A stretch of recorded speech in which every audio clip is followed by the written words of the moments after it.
Imam Busiri itu ngeluh, saya ini orang yang banyak kesalahan. Di antara salah saya adalah saya bisa ngomong tapi tidak bisa melakukan. Yaitu saya ngomong misalnya orang supaya tahajud, saya tidak tahajud. Saya ngomong orang supaya sholat sunat, saya nggak pernah sholat sunat. Itu sarahnya itu yang menyarai itu kan Imam Bajuri itu yang sarah Burda. Itu mengkritik begini. Kalau Anda ngendikan itu fi ma'radi dzammin nafsi, yaitu dalam konteks Anda mengkritik diri sendiri oke. Tapi omongan Anda salah. Karena secara usul fikih fatal. Fatalnya begini. Misalnya saya nggak pernah tahajud. Ya mungkin itu nyata. Mungkin itu nyata. Apakah kemudian saya tidak boleh mengatakan at-tahajjudu sunnatun? Apa saya diwajibkan diam hanya karena saya tidak pernah tahajud terus saya seorang kiai yang haram mengatakan at-tahajjud sunnatun? Assalamualaikum warahmatullahi wabarakatuh. Bismillahirrahmanirrahim. Tabarakalladzi nazzala al-furqana ala 'abdihi liyakuna lil 'alamin nadhir. Allahumma shalli wa sallim ala sayyidina Muhammad wa ala alihi wa sahbihi wa barik wa sallim asma'in. Amma ba'du. Ingkang kula hormati Kyai Haji Abdul Hanan wa ahli baiti, sedanten kanca-kanca santri peminat ilmu tafsir dan ilmu hadis ingkang kula hormati. Berbicara tentang ilmu tafsir, ada beberapa ulama yang menghindari kata tafsir karena makna tafsir itu memaknai atau menduga apa yang dikehendaki Allah. Tentu itu sulit. Satu, bahwa faktanya kita sudah tidak bisa komunikasi dengan Allah karena tidak ada wahyu lagi. Sehingga dari kehati-hatian ini pernah suatu saat Abu Bakar ditanya, ma makna abban fi qaulihi ta'ala wa faqihatan wa abba. Beliau menjawab, saya tidak lagi pantas hidup di atas bumi, di bawah naungan langit. Jika saya mengatakan naqulu fil Quran, jika saya harus berpendapat tentang Quran apa yang tidak saya ketahui. Itu kehati-hatian yang dilakukan Sayyidina Abi Bakrin As-Siddiq. Tapi teori ini berbanding paradok, berbanding ekstrim. Ketika bahwa Quran itu diturunkan itu sebagai hudan, sebagai petunjuk. Kedua sebagai bayanan, sebagai penjelas. Dan ini yang saya yakini.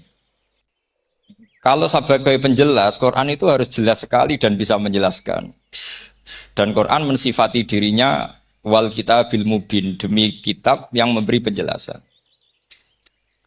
Sehingga dari sudut ini, orang kafir pun mungkin memahami Quran. Dan menurut saya orang kafir pun bisa paham Quran. Kalau Ahok itu melintir Quran, tidak memahami Quran, paham? Senok harganya itu melintir Quran, tapi tidak memahami Quran. Tapi bahwa Quran itu bisa difahami orang kafir itu ya.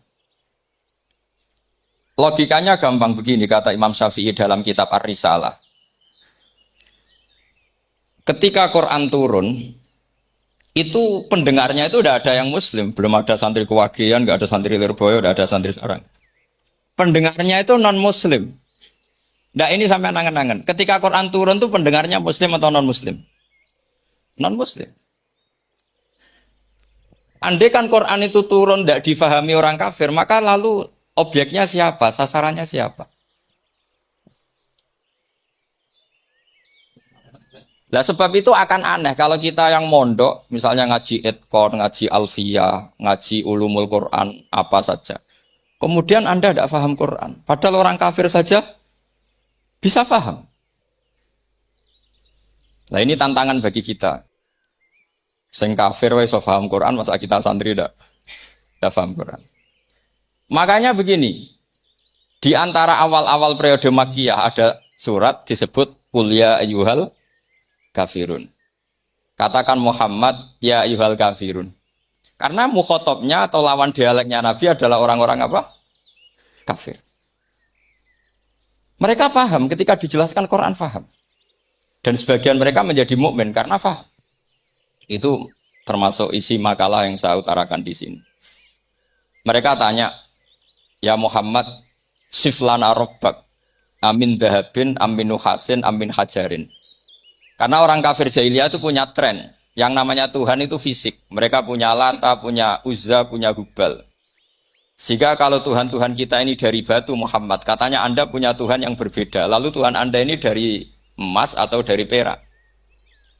Turunlah ayat qul huwallahu ahad, Allahus samad. Lagi-lagi mukhatabnya adalah orang kafir. Makanya ini juga akhirnya jadi ilmu madhab. Ilmu tentang firqah-firqah dalam Islam. Bahwa kesalahan terbesar orang Khawarij sebagaimana yang dikutip Imam Bukhari.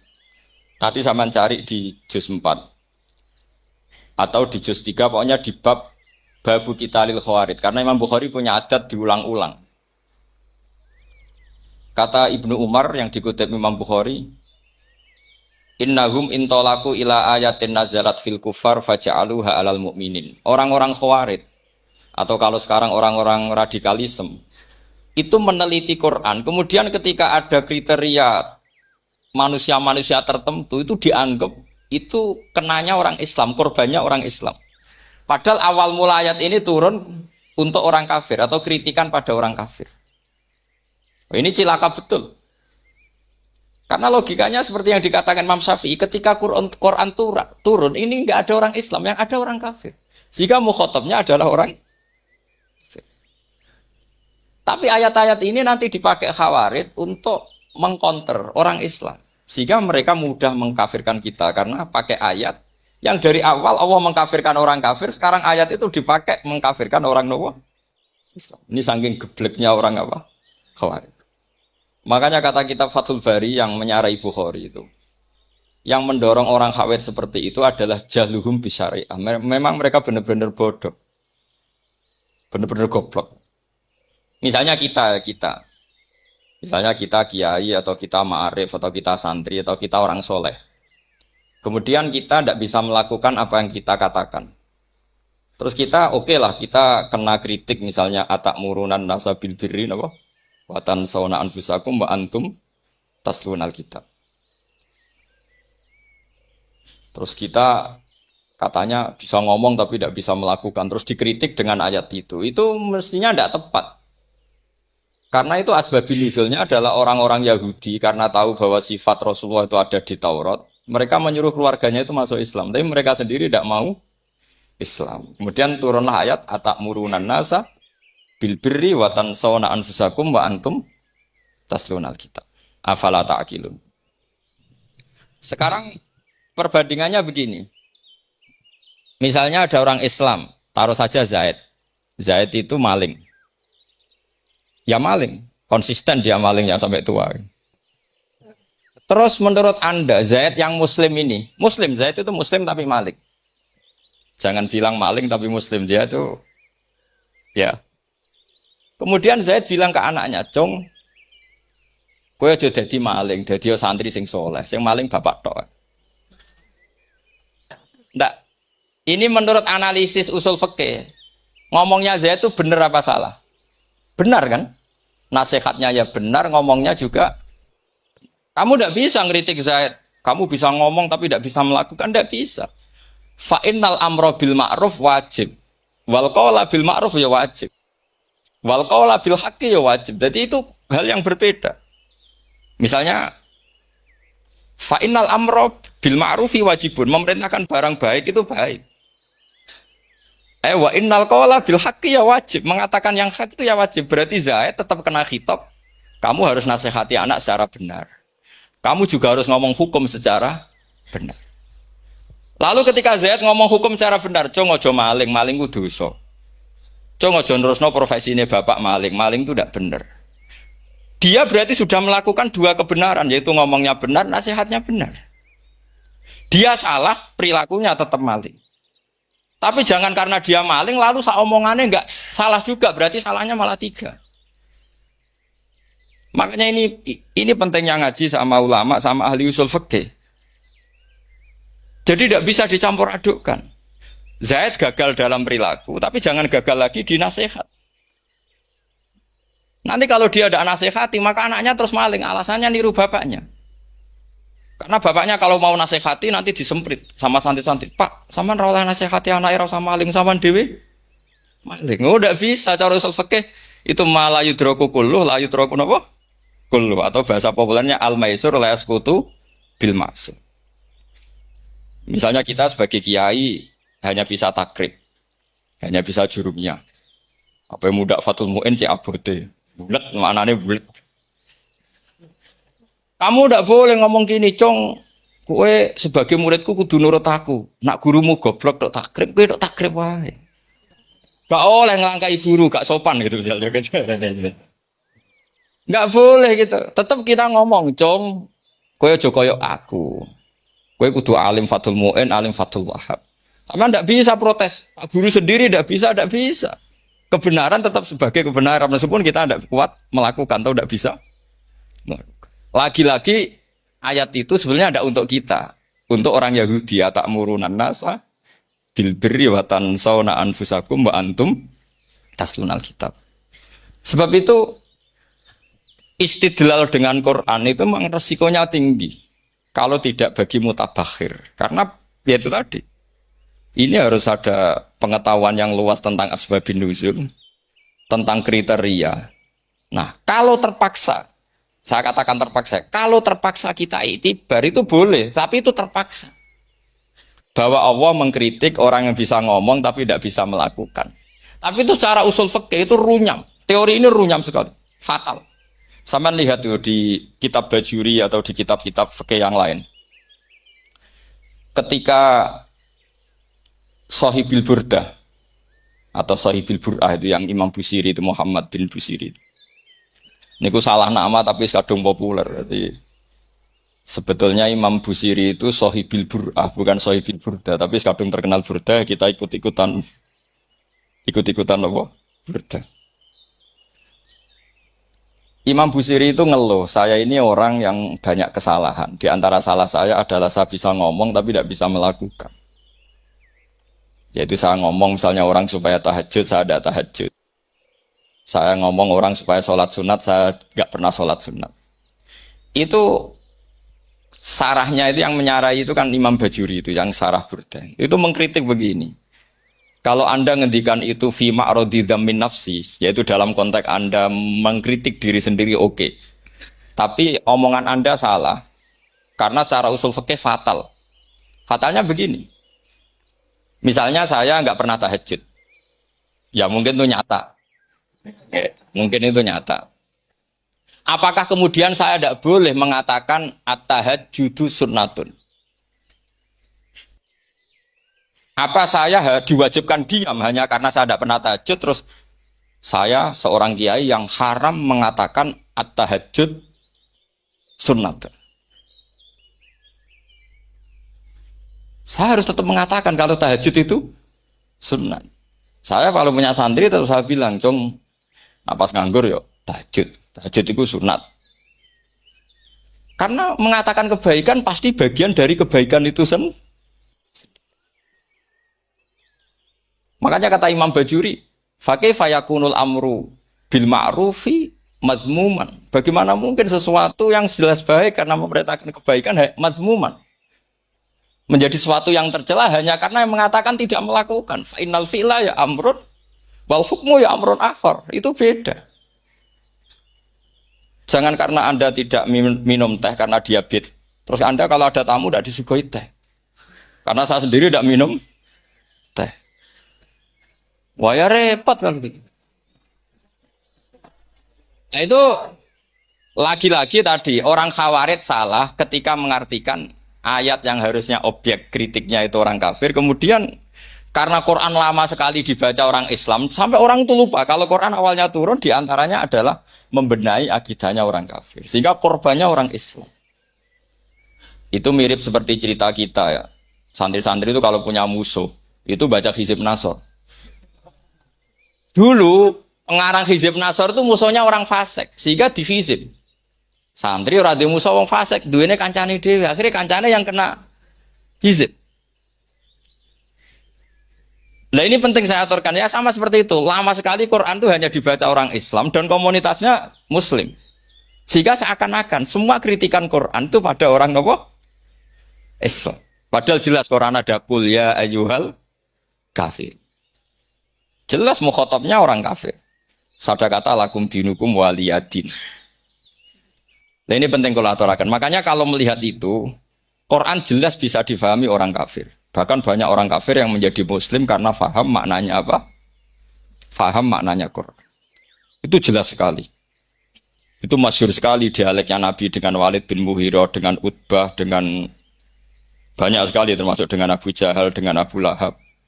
Bahkan orang-orang kafir Quraisy itu menyewa namanya Musailamah Al-Kadzab. Kalau di sini umumnya baca Musailamah apa Musailimah? Trennya di sini.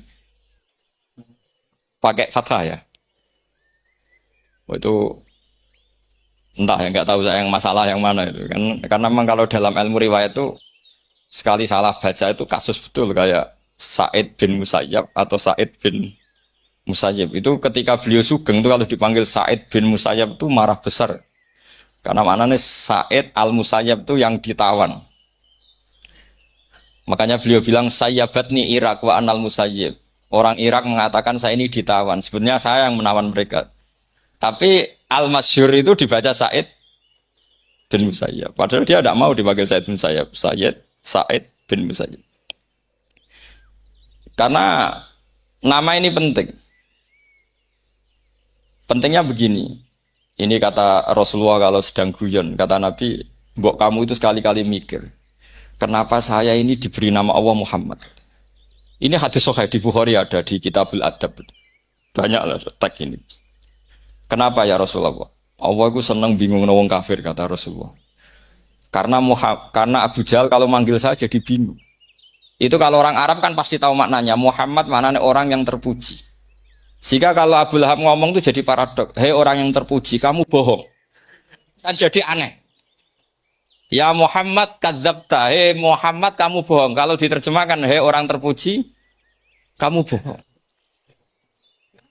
Itu akhirnya sahabat tertawa-tawa. Karena cek pinter deh pangeran milih nama kamu ya Rasulullah. Karena ini bingungkan musuh gitu. Makanya kalau kamu udah anak kiai, itu anak kamu panggil namakan saja Agus. Pasti satu pondok manggil Gus semua. Itu aman itu. Boh yang nggak seneng tetap panggil Gus. Karena kalau untuk Gus putra kiai kan butuh di bapak kiai, kan bapak kadung ra kiai itu kan. Itu ada triknya, yaitu anaknya dinamain. Nah, itu Rasulullah itu sudah dipilih sedemikian rupa oleh Allah. Perilakunya benar, ahwalnya benar, sak namanya juga benar. Sehingga ketika Abu Jahal, Abu Lahab tahu bahwa nama Muhammad ini problem, karena ini madah. Madah itu memuji. Sehingga mereka kalau mencari Muhammad itu bilang, Ainal madmum. Mana orang yang tercela? Terus orang-orang Quraisy tidak paham, kamu nyari siapa? Akhirnya mereka bilang, Ana atlubu Muhammad dan saya cari Muhammad. Akhirnya yang bilang Muhammad lagi. Nah, Quran juga main di ranah nama. Sehingga Abu Jahal itu namanya kan Abul Hakam. Orang Islam dari awal memanggil Abu Jahal. Karena kalau sampai kita manggil Abul Hakam, kita akan mengalami paradok, ya Abul Hakam, hei bapak dari semua kebijakan, kamu begini kan kacau. Makanya itu dari sini orang nggak boleh salah apa? Salah. Ini penting kalau aturakan karena kadang menganalisis Quran itu satu bilisanin Arabi mubin. Kata Imam Syafi'i, wa innahu latanzilu rabbil alamin nazala bihir rohul amin ala qalbika litakuna minal mundzirin bilisanin Arabi mubin. Di antara kata Imam Syafi'i ini, di antara aturan pokok memahami Quran adalah dia malian bil Arabiyah. Dia sangat-sangat menguasai bahasa Arab. Itu masyhur dalam dialek Imam Syafi'i. Saman kalau ngaji takrib atau Fathul Mu'in, syarat sahnya tayamum lil musafir itu apa? Tolabul ma. Mencari apa? Sampai kalau di takrib dicontohkan. Kalau di tempat atas nyari ke bawah, kalau ke bawah nyari ke atas. Imam Syafi'i ditanya, kaifa taqulu bi syartit tolab? Bagaimana Anda berpendapat bahwa tolabul ma itu wajib untuk menjadi sahnya tayamum? Terus Imam Syafi'i faqara'a, falam tajidu ma'an. Kamu pergi, kemudian falam tajidu ma'an, kamu tidak menemukan air. Terus Imam Syafi'i mengatakan, la yuqalu liman lam yatlub lam yajid wa innama yuqalu lam ya'rif, kata. Orang yang enggak pernah mencari itu tidak bisa dikatakan lam yajid, tidak menemukan. Kalau belum mencari namanya tidak tahu. Padahal Quran bilang kamu pergi kemudian kamu tidak menemukan air. Tidak menemukan itu berarti harus mencari dulu baru dikatakan lam yajid, tidak menemukan. Kalau tidak pernah mencari namanya tidak. Hanya gitu tok itu jadi ilmu bahwa tolabul ma itu wajib karena Allah mengatakan falam tajidu ma la yuqalu liman lam yatlub lam yajid wa innama yuqalu lam ya'rif. Orang dikatakan tidak menemukan berarti setelah mencari kemudian kesimpulannya tidak menemukan. Kalau belum mencari namanya apa? Tidak tahu. Nah, dari sini Imam Syafi'i istidlal wajib tolabul. Ini namanya malian bil arabiyah.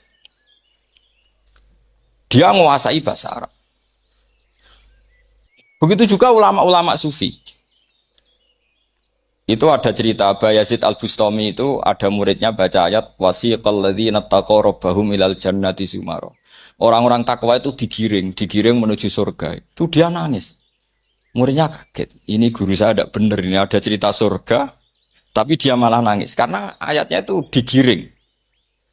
Terus kata Abu Yazid, mereka itu di mana saja? Masa ke surga saja butuh digiring?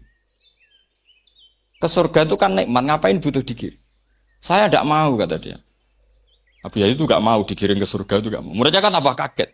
Memangnya mau neraka kan gitu pikirannya itu. Ternyata beliau jawabnya sederhana. Saya pas itu sudah dekat sama Allah sehingga tidak perlu digiring. Kemudian saya sudah panitia kiamat pas itu jadi tidak perlu digiring.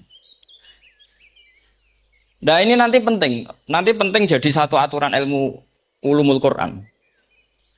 Saya di rumah itu istiqomah ngajar Qawaidul Asasiyahnya Said Muhammad yang dulu ditulis abahnya Zubdatul Itqan oleh Said Alawi. Kemudian Zubdatul Itqan itu tentu dari kitab Itqan. Terus Said Alawi dulu ngarang kitab Faidul Khobir, sarannya Faidul Khobir sama Sayyid Muhsin Al-Musawab. Dulu dari Padang, tapi hidupnya di Mekah. Saya dulu talaki sama Mbah Mun. Itu ternyata ada ayatnya. Innal muttaqina fi jannati wa nahar fi maq'adi sidqin 'inda malikim muqtadir. Sekarang sampean saya tanya. Menurut Anda semua orang kena hisab enggak? Enggak, sampean jawab saja. Menurut Anda ketika di mahsyar semua orang kena hisab apa enggak? Pasti kita menjawab iya. Tapi kata Said Muhammad, itu keliru. Enggak kebayang orang seperti Nabi kena hisab. Pasti yang kena hisab itu orang-orang yang enggak jelas. Nah, misalnya Nabi jelas baiknya, harusnya ya langsung enggak kena hisab. Karena enggak mungkin seorang saksi kok diaudit, enggak mungkin. Lo saksi itu di pengadilan kan enggak tersangka, enggak terdakwa. Dia enggak boleh diintervensi oleh hakim. Nah, Rasulullah ketika kiamat, ketika fil mahsyar, fi faslil qada itu jelas. Fa kaifa idza ji'na min kulli ummatin bi syahidi wa ji'na bika ala haula'i syahida. Rasulullah sudah dekat Allah pas mahsyar itu ada Allah, ada Rasulullah, ada Jibril. Kemudian Nabi itu mengidentifikasi. Ditanya sama Allah, bener mat ini umatmu? Ya, niki umatmu ya. Kalau yang enggak jelas ya Nabi lama jawabnya. Makanya kamu jangan jadi orang enggak jelas. Nah, itu kalau sekali enggak jelas itu Nabi lama sekali jawab. Nah, artinya begini, yang kena hisab itu meskipun kata Said Muhammad, meskipun Dhahirul Quran itu menetapkan asbata umumal hisab, tapi zahirnya Quran yang sama juga menafikan hisab. Itu karena enggak mungkin, enggak kebayang kita malaikat berani menghisab afdhalul khalqi. Sama bisa bayangkan malaikat mengaudit Rasulullah sallallahu alaihi wasallam. Ahabbal khalqi ilallah. Ben cilaka mencit. Wong jejer Allah kabeh dinten audit sudah indah. Fa kaifa idza ji'na min kulli ummatin bisyahidi wa ji'na bika ala haula'i syahida. Lalu mungkar nakir juga sama. Sampean bisa bayangkan mungkar nakir tanya Nabi Muhammad. Tesnya susah. Karena kalau Rasulullah terus ditanya, "Waman nabiyuka?" Wah, itu kan bisa kiamat itu.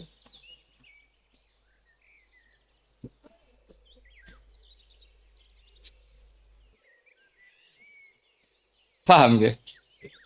Makanya kata Sayyid Muhammad, ini kan teman-teman tanya, biar carane alim tafsirnya saja, sarannya satu hafal Quran, dua hafal Sahih Muslim, tiga semua orang sudah mati, tinggal kamu yang alim. Nah, itu. Oh itu mesti aman itu.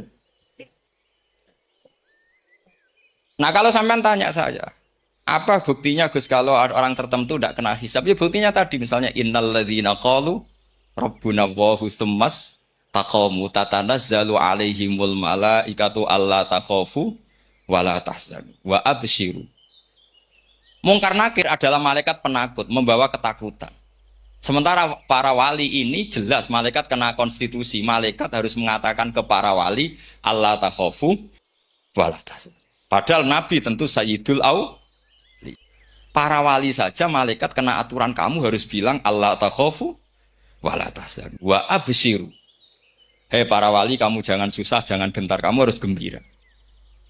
Kamu bisa bayangkan misalnya mungkar nakir bawa godok atau orang kalau dipukul ajul sak walang-walang.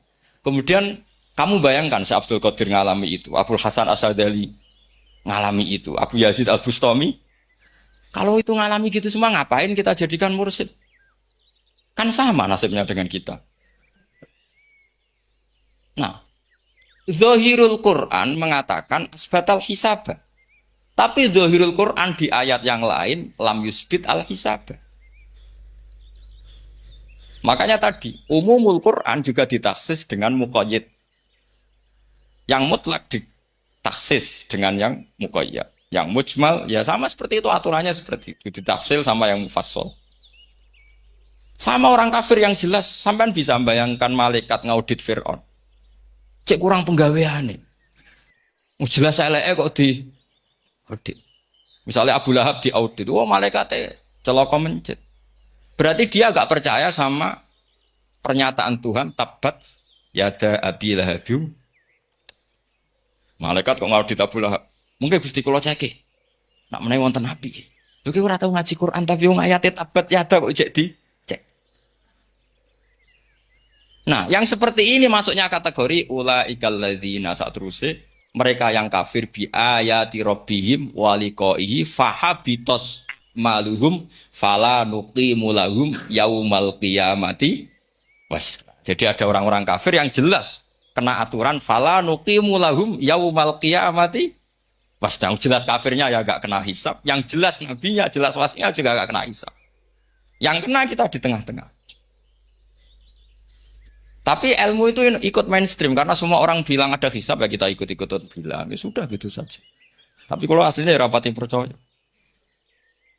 Umumnya uang gerono mati ditalkin ya kita melok-melokan nalkin. Tapi kalau kadang ya gak kebayang. Piye nak wali-wali ditalkin.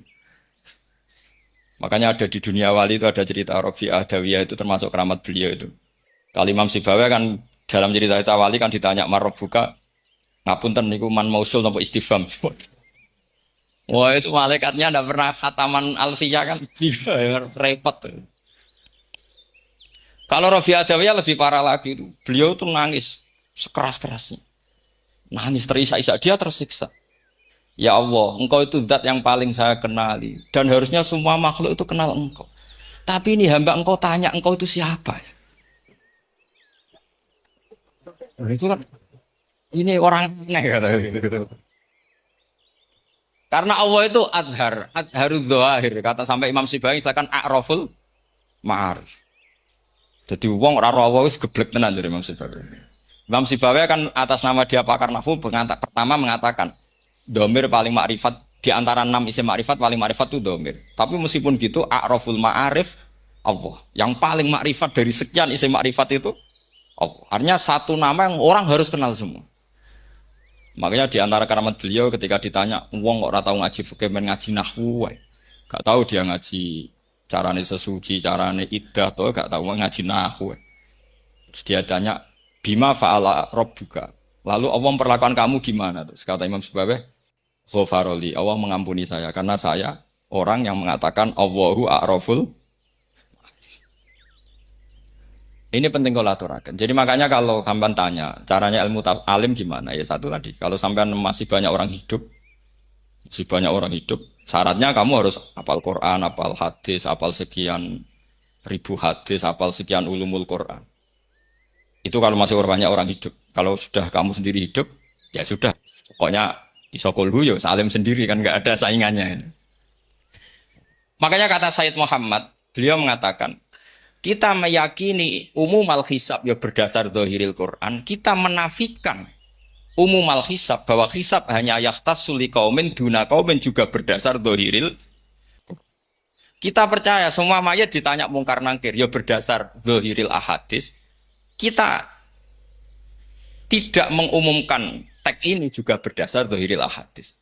Karena malaikat mungkar nakir juga malaikat. Berarti dia kena aturan kalau ketemu para wali Allah takhafu wala tahzan. Faham sih kalau maksudnya? Ini penting kalau aturakan. Jadi makanya aspek ya. Sampai bisa memulai kalau ingin jadi orang alim tafsir bisa mulai dari yang mudah saja, yang fikih saja. Makanya kata Imam Ghazali, kenapa Mu'tazilah jadi segoblok itu? Karena dia tertipu oleh umumatul Quran, oleh tek-tek umum. Dia tidak tahu mukhassisnya. Padahal setiap ayat umum itu pasti ada mukhassis. Misalnya begini ya, kalau kamu maknanya fikih saja, contoh yang paling mudah familiar itu fikih ya. Misalnya kita ngaji Quran, wal mutallaqatu yatarabbasna bi anfusihinna salasata quru. Kalau orang dicerai, itu iddahnya itu 3 kali masa nopo? Suci.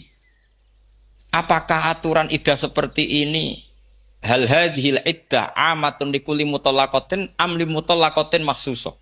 Apa ini semua mutallaqah iddahnya pasti salah satu quru apa orang tertentu? Ya enggak, asal dia mutallaqah pasti iddahnya salah satu quru. Anda goblok, Anda salah besar. Kalau misalnya yang dicerai adalah orang hamil, iddahnya apa? Salah satu quru apa watil hamli? Watil hamli. Kita butuh ayat lain wa ulatul ahmali ajaluhunna ayyadun hamli.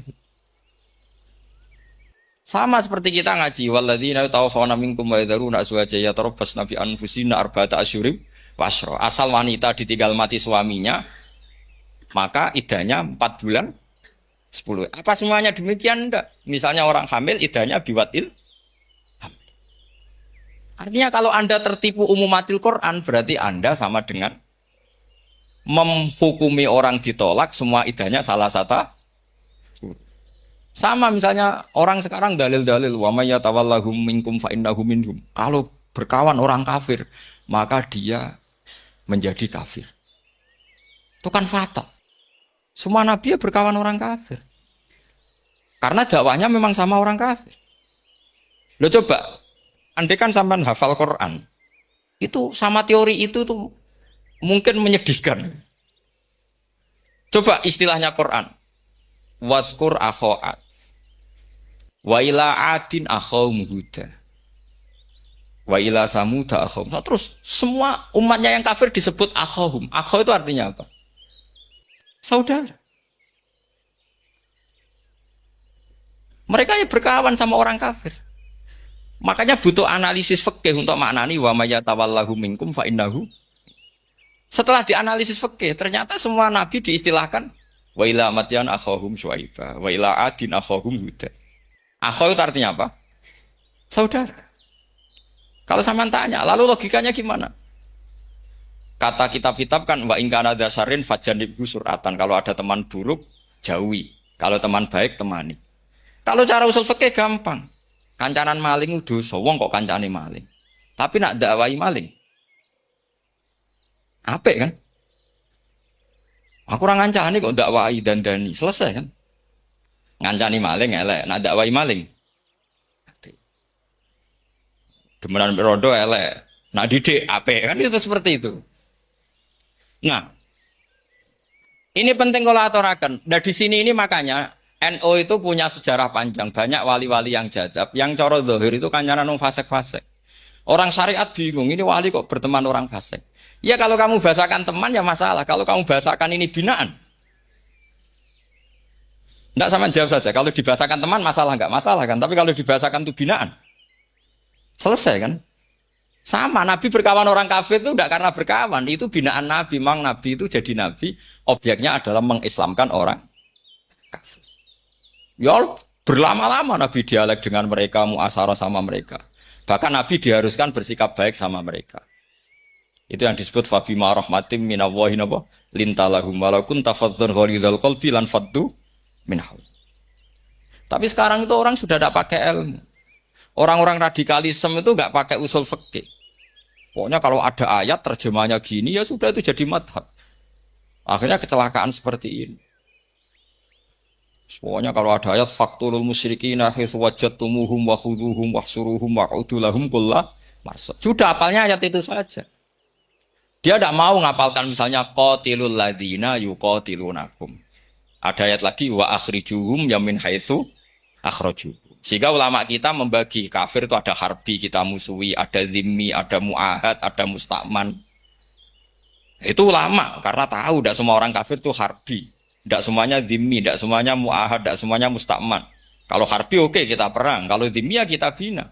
Kalau muahad ya sesuai perjanjian kita, kompensasinya apa, MOU-nya kayak apa. Tapi apalnya mereka ayat satu tema. Nah celakanya kita yang ngaji di pondok-pondok yang katanya spesialis ingin alim tafsir, apalnya ya satu ayat juga. Wah itu kan satu ayat versus satu ayat. Itu ngeri. Makanya kalau sampean tanya saya, ini katanya di acara ini sampean tanya, gimana caranya jadi ahli tafsir? Saya jawab gampang. Caranya itu hafal Quran, hafal hadis, terus hafal ulumul Quran. Ya misalnya Nadoman ya Faidul Khobir lah. Kalau kitab Nasar ya minimal itu setengah lanya itkon lah. Kalau nggak lanya-lanya amat ya agak lanya. Karena kitab tafsir itu gampang. Teorinya itu mudah sekali. Misalnya al-ibratu bi umumil lafzi la bi khususis sabab. Itu sama dengan kayak kaidah fikih. Karena kalau kaidah fikih itu saya itu pernah dibisui kiai itu. Ini kisah nyata itu. Dibisui kiai itu. Pas basul masail dulu saya itu masih sering mau basul masail. Tadi mau pensiun pun buatan niku. Dulu saya dengan Gus Zofur putrane Bamun itu sering makili Pondok Anwar basul masail fikih. Tapi tidak tahu ceritanya Gus Zofur jadi dokter tafsir. Saya juga kok ya tahu-tahu menekuni tafsir. Lama-lama orang itu lupa status saya yang fakih ya. Makanya saya itu ya kadang eman gitu karena ini status penting juga. Tapi status fikih itu kadang memang menyesatkan.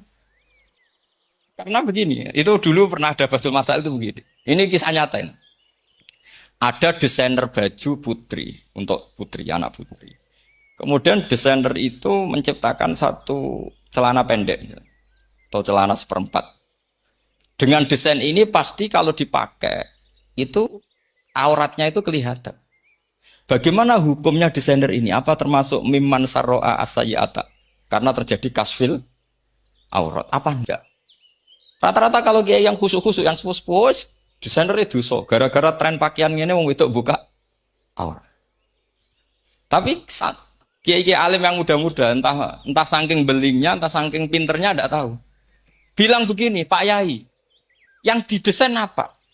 Ya celana itu. Kalau celana itu fungsinya nutupi apa buka aurat? Ya nutupi. Lu kan lumayan urun nutupi. Kalau haram ya dicopot. Lu malah parah itu. Bingung kayak gini. Sampai bilang gini. Wah, semuanya. Itu kan makanya ini guyon ilmiah. Repotnya ngadepi orang alim muda. Itu kan mbok gedingi ku ilmiah, mbok senengi fasik.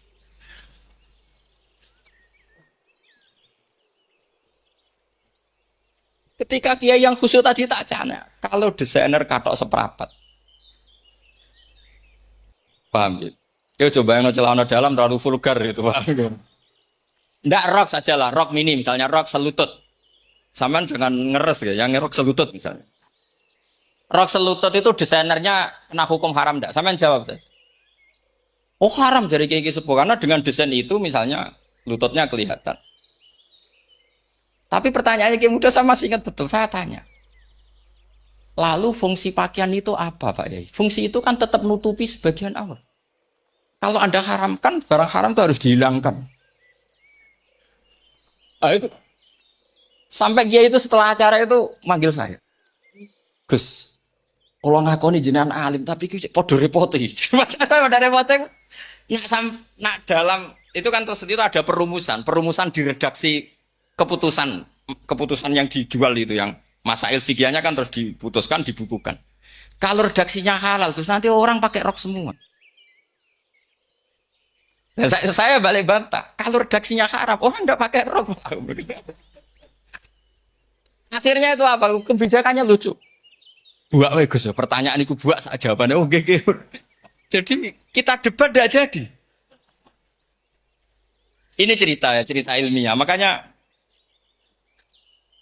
sama tidak wajib manut saya. Saya ini terlalu ilmiah, jadi tidak baik untuk kehidupan kesalian kurang baik. Jadi ini, tapi ini ilmu.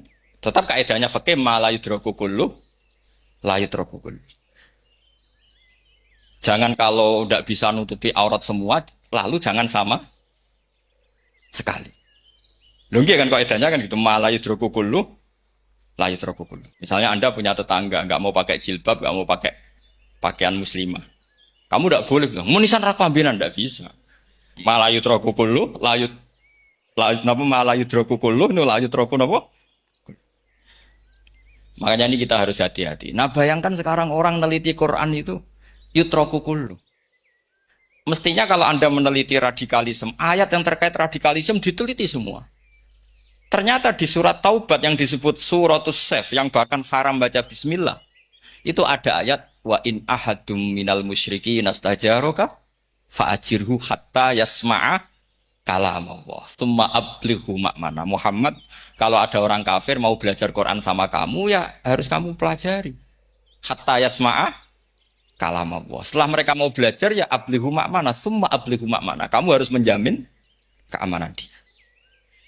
Itu di surat Taubat, termasuk akhir suratin nazalat, gak mungkin terjadi mansukh. Tapi orang-orang ekstremis selalu pakai faqatulul musyrikin haitsu, apalan itu terus. Yang orang liberal yang menaparin la ikraha fiddin. Ya sudah seperti itu. Sing orang-orang tegas ora tau nahi mungkar, ya ma arsalnaka ila rahmatal lil alamin. Ngono terus. Yang kelompok tukang nahi mungkar ya ayatnya amen nahi. Saya tuh heran, kenapa mereka punya masalah dengan hafalan kayaknya. Kenapa sih? Hafalannya kok pedot itu. Kita yang hafal semua bingung. Jadi akhirnya kita yang pinter anut sing goblok, karena saya tuh pernah debat sama orang salah, debat gitu. Setelah saya mengutarakan sekian hadis, ada tuh Pak hadis tuh. Harusnya kamu ngaji saya, ada debat tuh yang level. Kalau nggak level tuh nggak boleh. Mau kan ngeri. Makanya ini penting ya, kalau sampean tanya ingin jadi alim tafsir, ya harus hafal Quran semua. Nah, kalau tidak mungkin yang nunggu orang semua mati baru Anda jadi ahli tafsir, karena tidak ada musuhnya. Tapi saya pastikan orang kafir pun bisa memahami Quran, yaitu tadi hatta yasma'a kalam Allah. Sayyidina Umar tuh masuk Islam tuh gara-gara dengar adiknya baca Toha. Ma anzalna alikal Qur'ana litashqa illa tadhkiratal liman yakhsha tanzilam mimman khalaqal arda was samawati ula ar-rahmanu alal arsis tawa. Itu dia ma huwa bikalamil basar. Tidak mungkin seperti ini karangan manusia, itu tidak mungkin. Akhirnya dia Islam. Banyak orang Islam karena diperdengarkan Quran. Karena memang notnya sudah unik, makna kualitasnya juga sudah unik. Semuanya itu unik, indah. Sampai sekarang pun orang kafir itu orang paling tahu Quran. Makanya Allah mensifati orang kafir itu hasadam min indi anfusihim mim ba'di ma tabayyana lahumul haq. Sekarang sama saya tanya, orang sing tabayyana lahumul haq itu orang paham apa orang enggak paham? Mereka orang kafir itu mengingkari Quran, padahal mim ba'di ma tabayyana lahumul haq, setelah kebenaran nyata bagi mereka. Nyata bagi mereka artinya orang kafir paham atau tidak paham? Faham. Cuma mereka punya penyakit hasadam min intian. Mereka juga kalau ada ayat tentang ahkam yang memberatkan, mereka bilang, "I'ti bi Qur'anin ghairi hadza aw baddilah." Muhammad harusnya jangan tema itu yang diangkat, bu cari Quran yang lain yang enggak tema itu. Mereka sampai memilih tema itu karena paham apa karena tidak paham? Karena paham. Makanya di makalah saya pastikan ngaji tafsir itu gampang karena orang kafir pun bisa. Kalau kasus Ahok itu bukan paham itu melintir, beda, paham sama melintir itu beda. Wah, itu diterjemah ke menang tuh jangan mengangkat kawan orang Islam, bukan ngangkat pemimpin. Ya likanya kalau ngangkat teman saja tidak boleh, apalagi ngangkat pemimpin. Fatal mana berteman sama orang salah sama ngangkat. Saman kancanan maling itu apik nak menawa nang andani, terus ngangkat.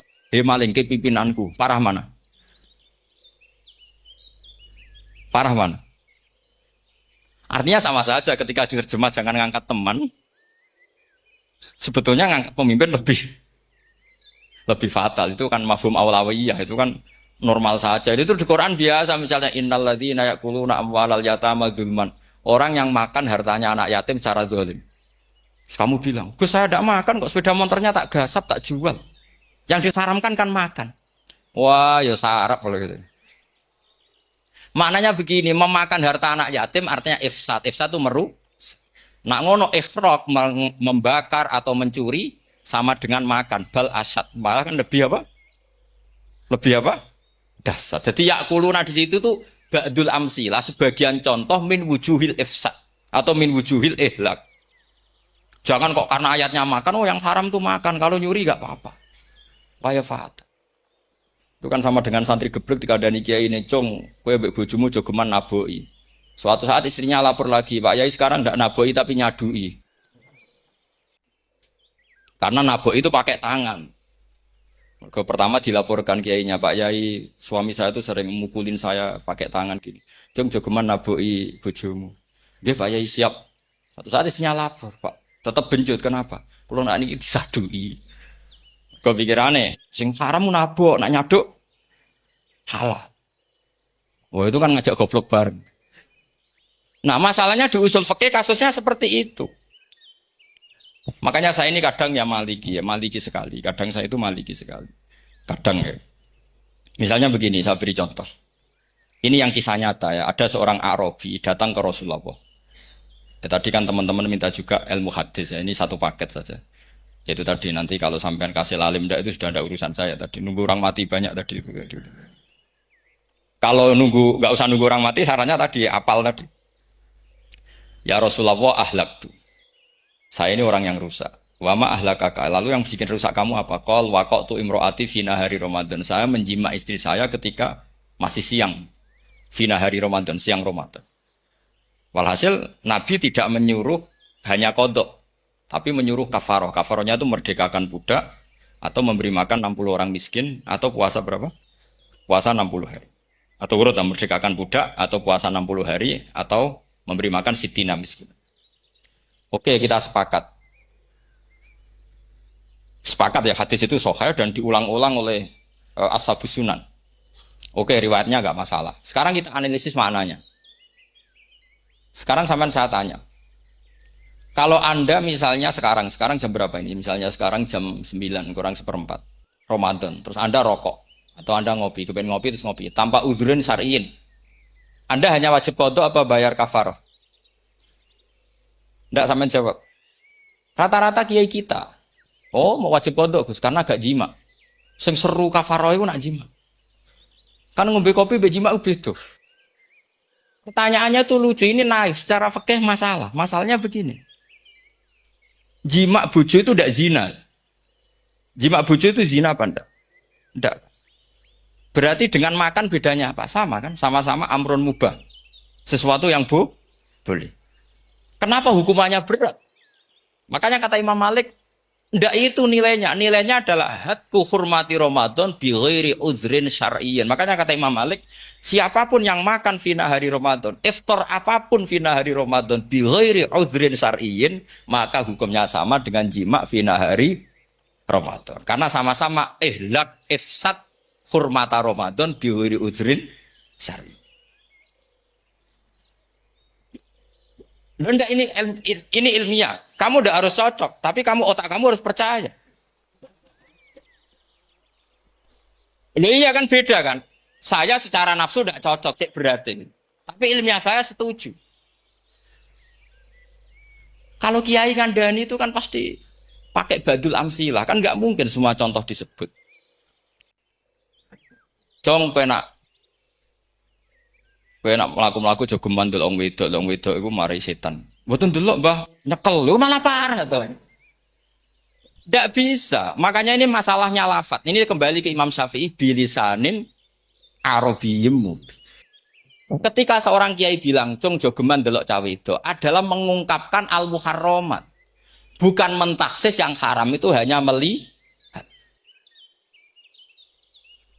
Saya ulang lagi ya. Ketika seorang kiai bilang, "Cung jogeman delok wedok sing haram," itu semangatnya adalah melawan keharaman, bukan mentaksis yang haram hanya del.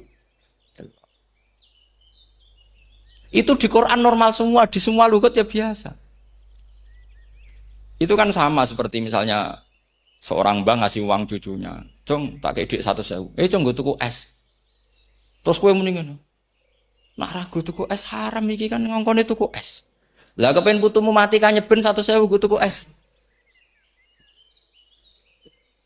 Ya mulai dulu istilahnya nambahnya ke ibu tuh, "Cung 100.000 gue tuku es." Cara wong kuno. Maksudnya gue pokoknya umumnya cak cilik senane es menyebut. Ya sudah seperti itu. Sama seperti Quran menghentikan begini. Ini memang salate yang fikih dulu, yang pokok-pokok. Di antara yang enggak boleh dikawin adalah wa antasma'u bainal ukhtaini illa ma qad salaf. Kamu enggak boleh menikahi Sri dan Zainab, kakak beradik. Sudah sepakat gitu. Fi nikahin wahid enggak boleh al jam'u bainal ukhtain. Jadi mbaknya kamu kawin, adiknya kamu kawin fi nikahin wahid. Tapi nak ngeduni boleh, berarti kan dengan waktu yang berbeda. Quran hanya menyebut itu. Kemudian Rasulullah zaman Sugeng itu hanya nambahi wala binal mar'ati wa ammatiha, wala binal mar'ati wa kholatiha. Juga agak boleh menikahi ponaan plus buliknya. Baik bulik dari bapak, yaitu ammah, maupun bulik dari ibu disebut apa? Kholah. Kemudian ulama fikih merasa ada yang kurang, ditambahi lagi. Dua perempuan yang andekan yang satu itu lelaki kok haram nikah, berarti haram jam'u fi nikahin wahid. Misalnya cucu rabibahnya boleh enggak? Enggak boleh kan? Berarti kalau sampean ngumpulkan cucu dan mbahnya fi nikahin wahid juga enggak. Tapi orang yang waras itu tidak akan nyalahkan Quran ketika tidak lengkap. Wa antasma'u bainal ukhtaini ila ma qad salaf. Ini tidak lengkap. Yang haram kan tidak hanya jam'u bainal ukhtain. Termasuk mengumpulkan cucu dan banyak. Karena Quran nggak mau dengan logika tidak waras itu tidak mau. Harus saja orang itu rata-rata mbahnya kan umur 70 tahun. Cucunya umur 17 tahun. Kebayang nggak kamu nikahi?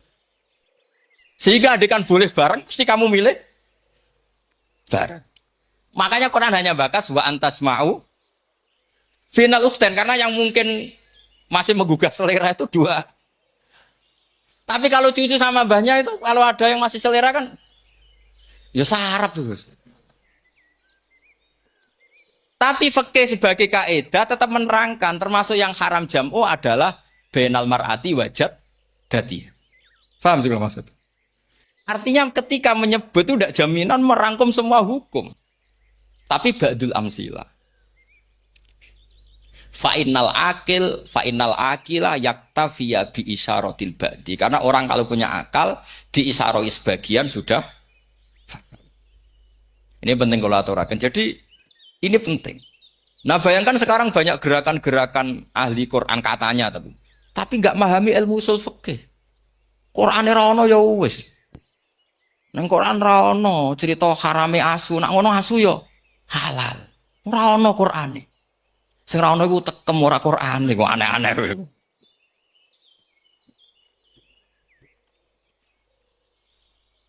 Itu kan sama terus sampean misalnya tadi jam 09.00 Ramadan tambah uzurin syarian terus mangan mie rokokan. Itu kan melecehkan Ramadan biguri uzurin syarian. Karena melecehkan hurmata Ramadan kena sanksi separah itu. Jangan kamu terus bilang, tapi Nabi hanya bilang masalah jima finari Ramadan. Jima istri itu hukumnya itu tidak zina, hukumnya itu mubah sama dengan makan. Ini cara madzhab Maliki, tapi kita alhamdulillah madzhab Syafi'i. Ya, itu masalahnya. Berhubung itu menguntungkan sami'na wa ata'na. Nah, itu. Tapi saya sendiri dalam konteks ini, saya itu ya sangat-sangat Syafi'iyah, sangat-sangat Syafi'iyah. Dalam banyak hal sangat-sangat Syafi'iyah. Tapi dalam banyak hal kadang-kadang saya ya Maliki. Nah, itu kan kalau sama tanya kenapa gitu? Ya hikmahnya baca banyak saja. Karena yang Syafi'i itu ya karena bacanya hanya Syafi'i. Itu bukan fanatik, itu keterbatasan. Itu beda ada, itu namanya tidak fanatik, itu keterbatasan. Itu beda sekali. Jadi kita harus ngaji yang banyak. Saya termasuk utang ya sama Imam Syafi'i itu baca kitab Ar-Risalah. Itu kitab yang kadang satu ulama baca sampai 500 kali. Yaitu Imam Syafi'i itu dalam kitab Risalah itu begini, ini termasuk ulumil Quran yang paling penting. Mukaddimahnya begini. Wan nasu sinfani min awalil amri.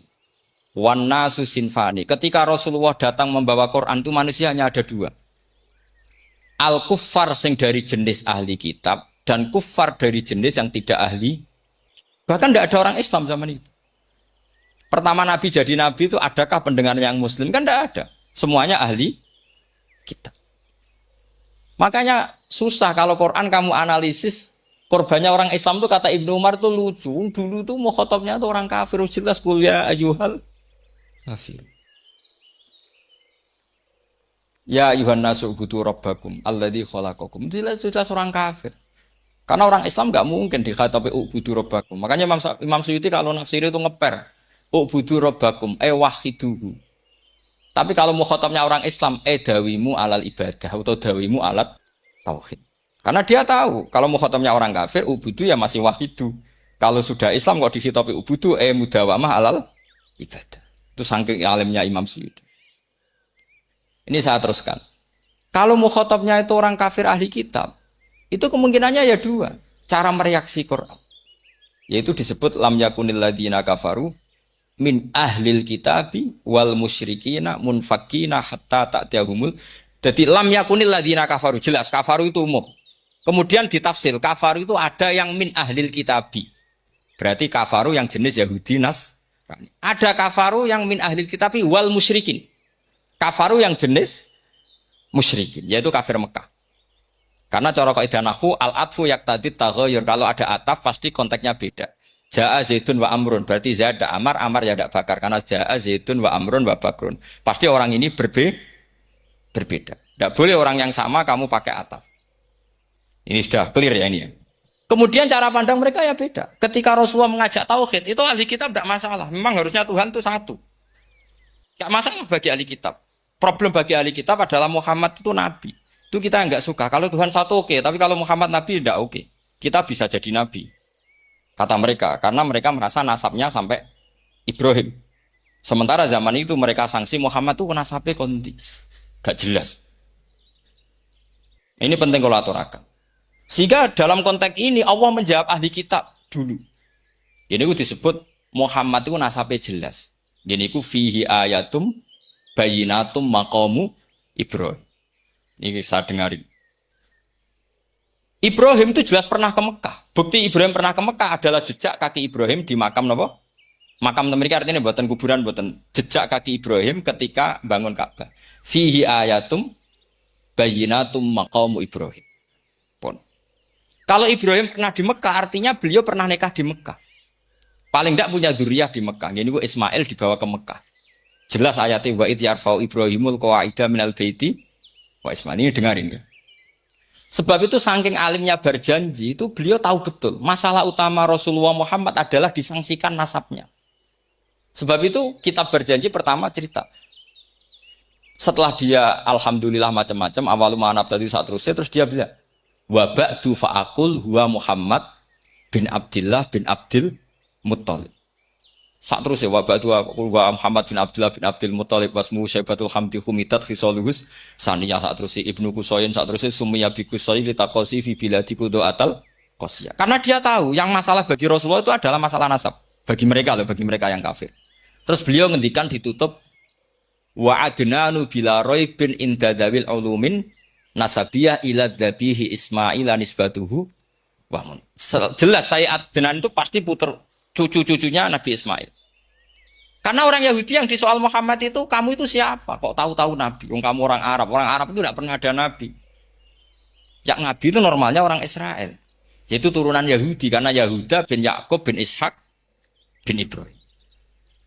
Akhirnya Allah membuktikan. Fihi ayatum bayinatum maqami. Bukti kalau Ibrahim pernah di Mekah adalah jejak kakinya di Mekah. Itu dekat Ka'bah.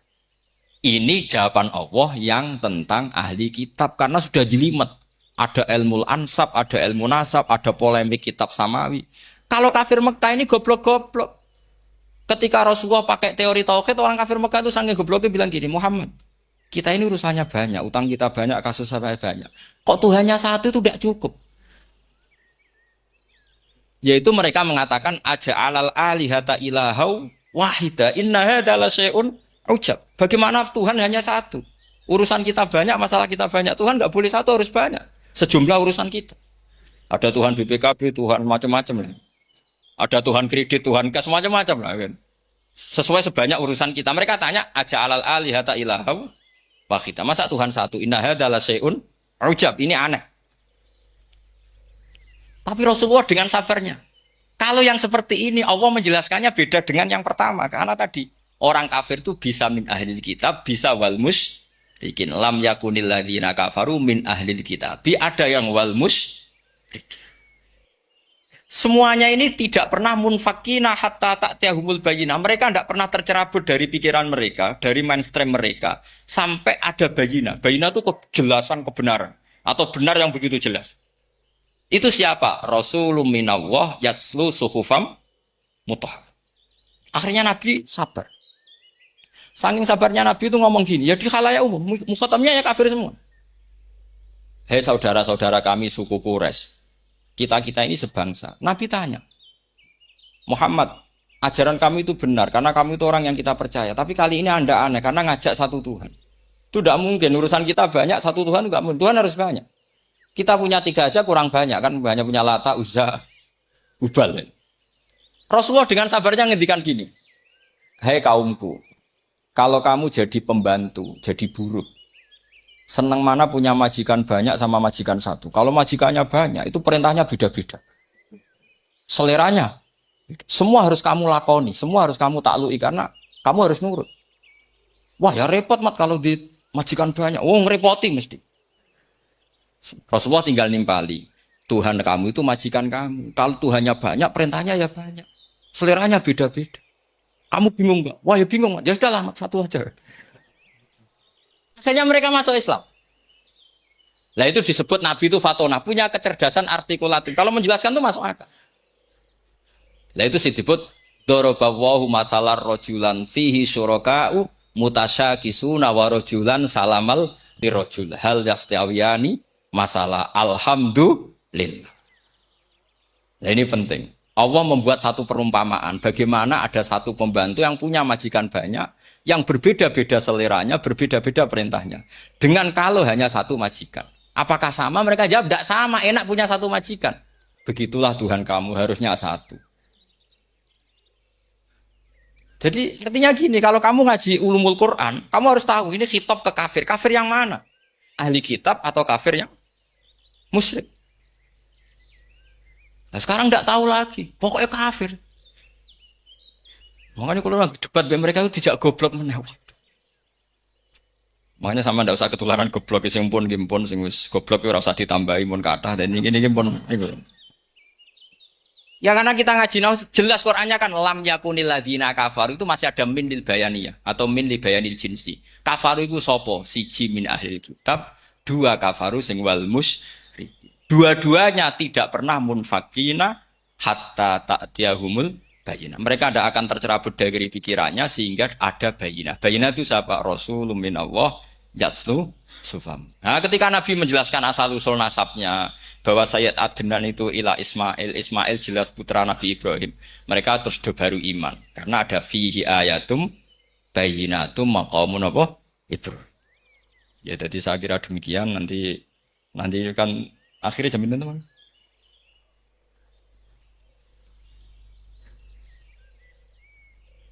Oh, ini jam pinten istiwa. Nggih terus saya pikir niku nggih. Kalau misalnya tadi ada tanya jawab ya tanya jawab cara ngalim saja kan. Itu lebih realistis. Karena kalau sampean iskal misalnya saya iskal dengan ini kan malah bingung kan. Kalau kamu terkenal pinter iskal kita goblok ya. Nah wis pinter kok iskal gitu. Jadi saya niru ilmunya Abu Nawas. Abu Nawas sudah bisa pidato. Gak bisa pidato, suatu saat dipaksa pidato sama khalifah itu. Hei para hadirin, kamu pinter apa goblok? Lah mereka pinter, mau ngandani wong pinter, terus pinter kok ngandani gitu. Akhirnya hadirin itu kan karena seneng sama Abu Nawas itu seneng. Ya sudah Abu Nawas, kalau gitu kita goblok. Aku mau mengambil wong goblok. Akhirnya terus wassalamualaikum warahmatullahi wabarakatuh. Jadi itu Abu Nawas juga bisa pidato, tapi dia tahu saja caranya menyelesaikan masalah. Itu Abu Nawas jadi. Ya orangnya kacau tapi cerdas itu, makanya jadi guyonan. Sebenarnya Abu Nawas itu figur yang nyata, tapi tidak senaif yang diceritakan orang-orang di anekdot itu. Ya beliau itu orang soleh ketika era Harun ar-Rasyid. Tapi ya tadi karena banyak cerita yang macam-macam. Ya, Abu Nawas itu makanya ini cerita anekdot. Jadi riwayatnya nggak jelas tapi lucunya jelas. Dia itu mangkel punya tetangga profesor ahli astronomi. Adik ini aku mau iso omong kok. Abu Nawas mau pinter molak-malik omong kan masyhur itu dia cerita hari Senin tanggal sekian lihat Abu Nawas di alun-alun mau terbang. Orang lihat semua itu Abu Nawas itu ya sudah di podium ya hanya gitu-gitu. Kok nggak mau terbang-terbang? Ya mau itu ya tidak. Wassalamualaikum warahmatullahi wabarakatuh. Yang bilang Abu Nawas terbang siapa? Abu Nawas mau terbang. Yang namanya mau itu ya tidak.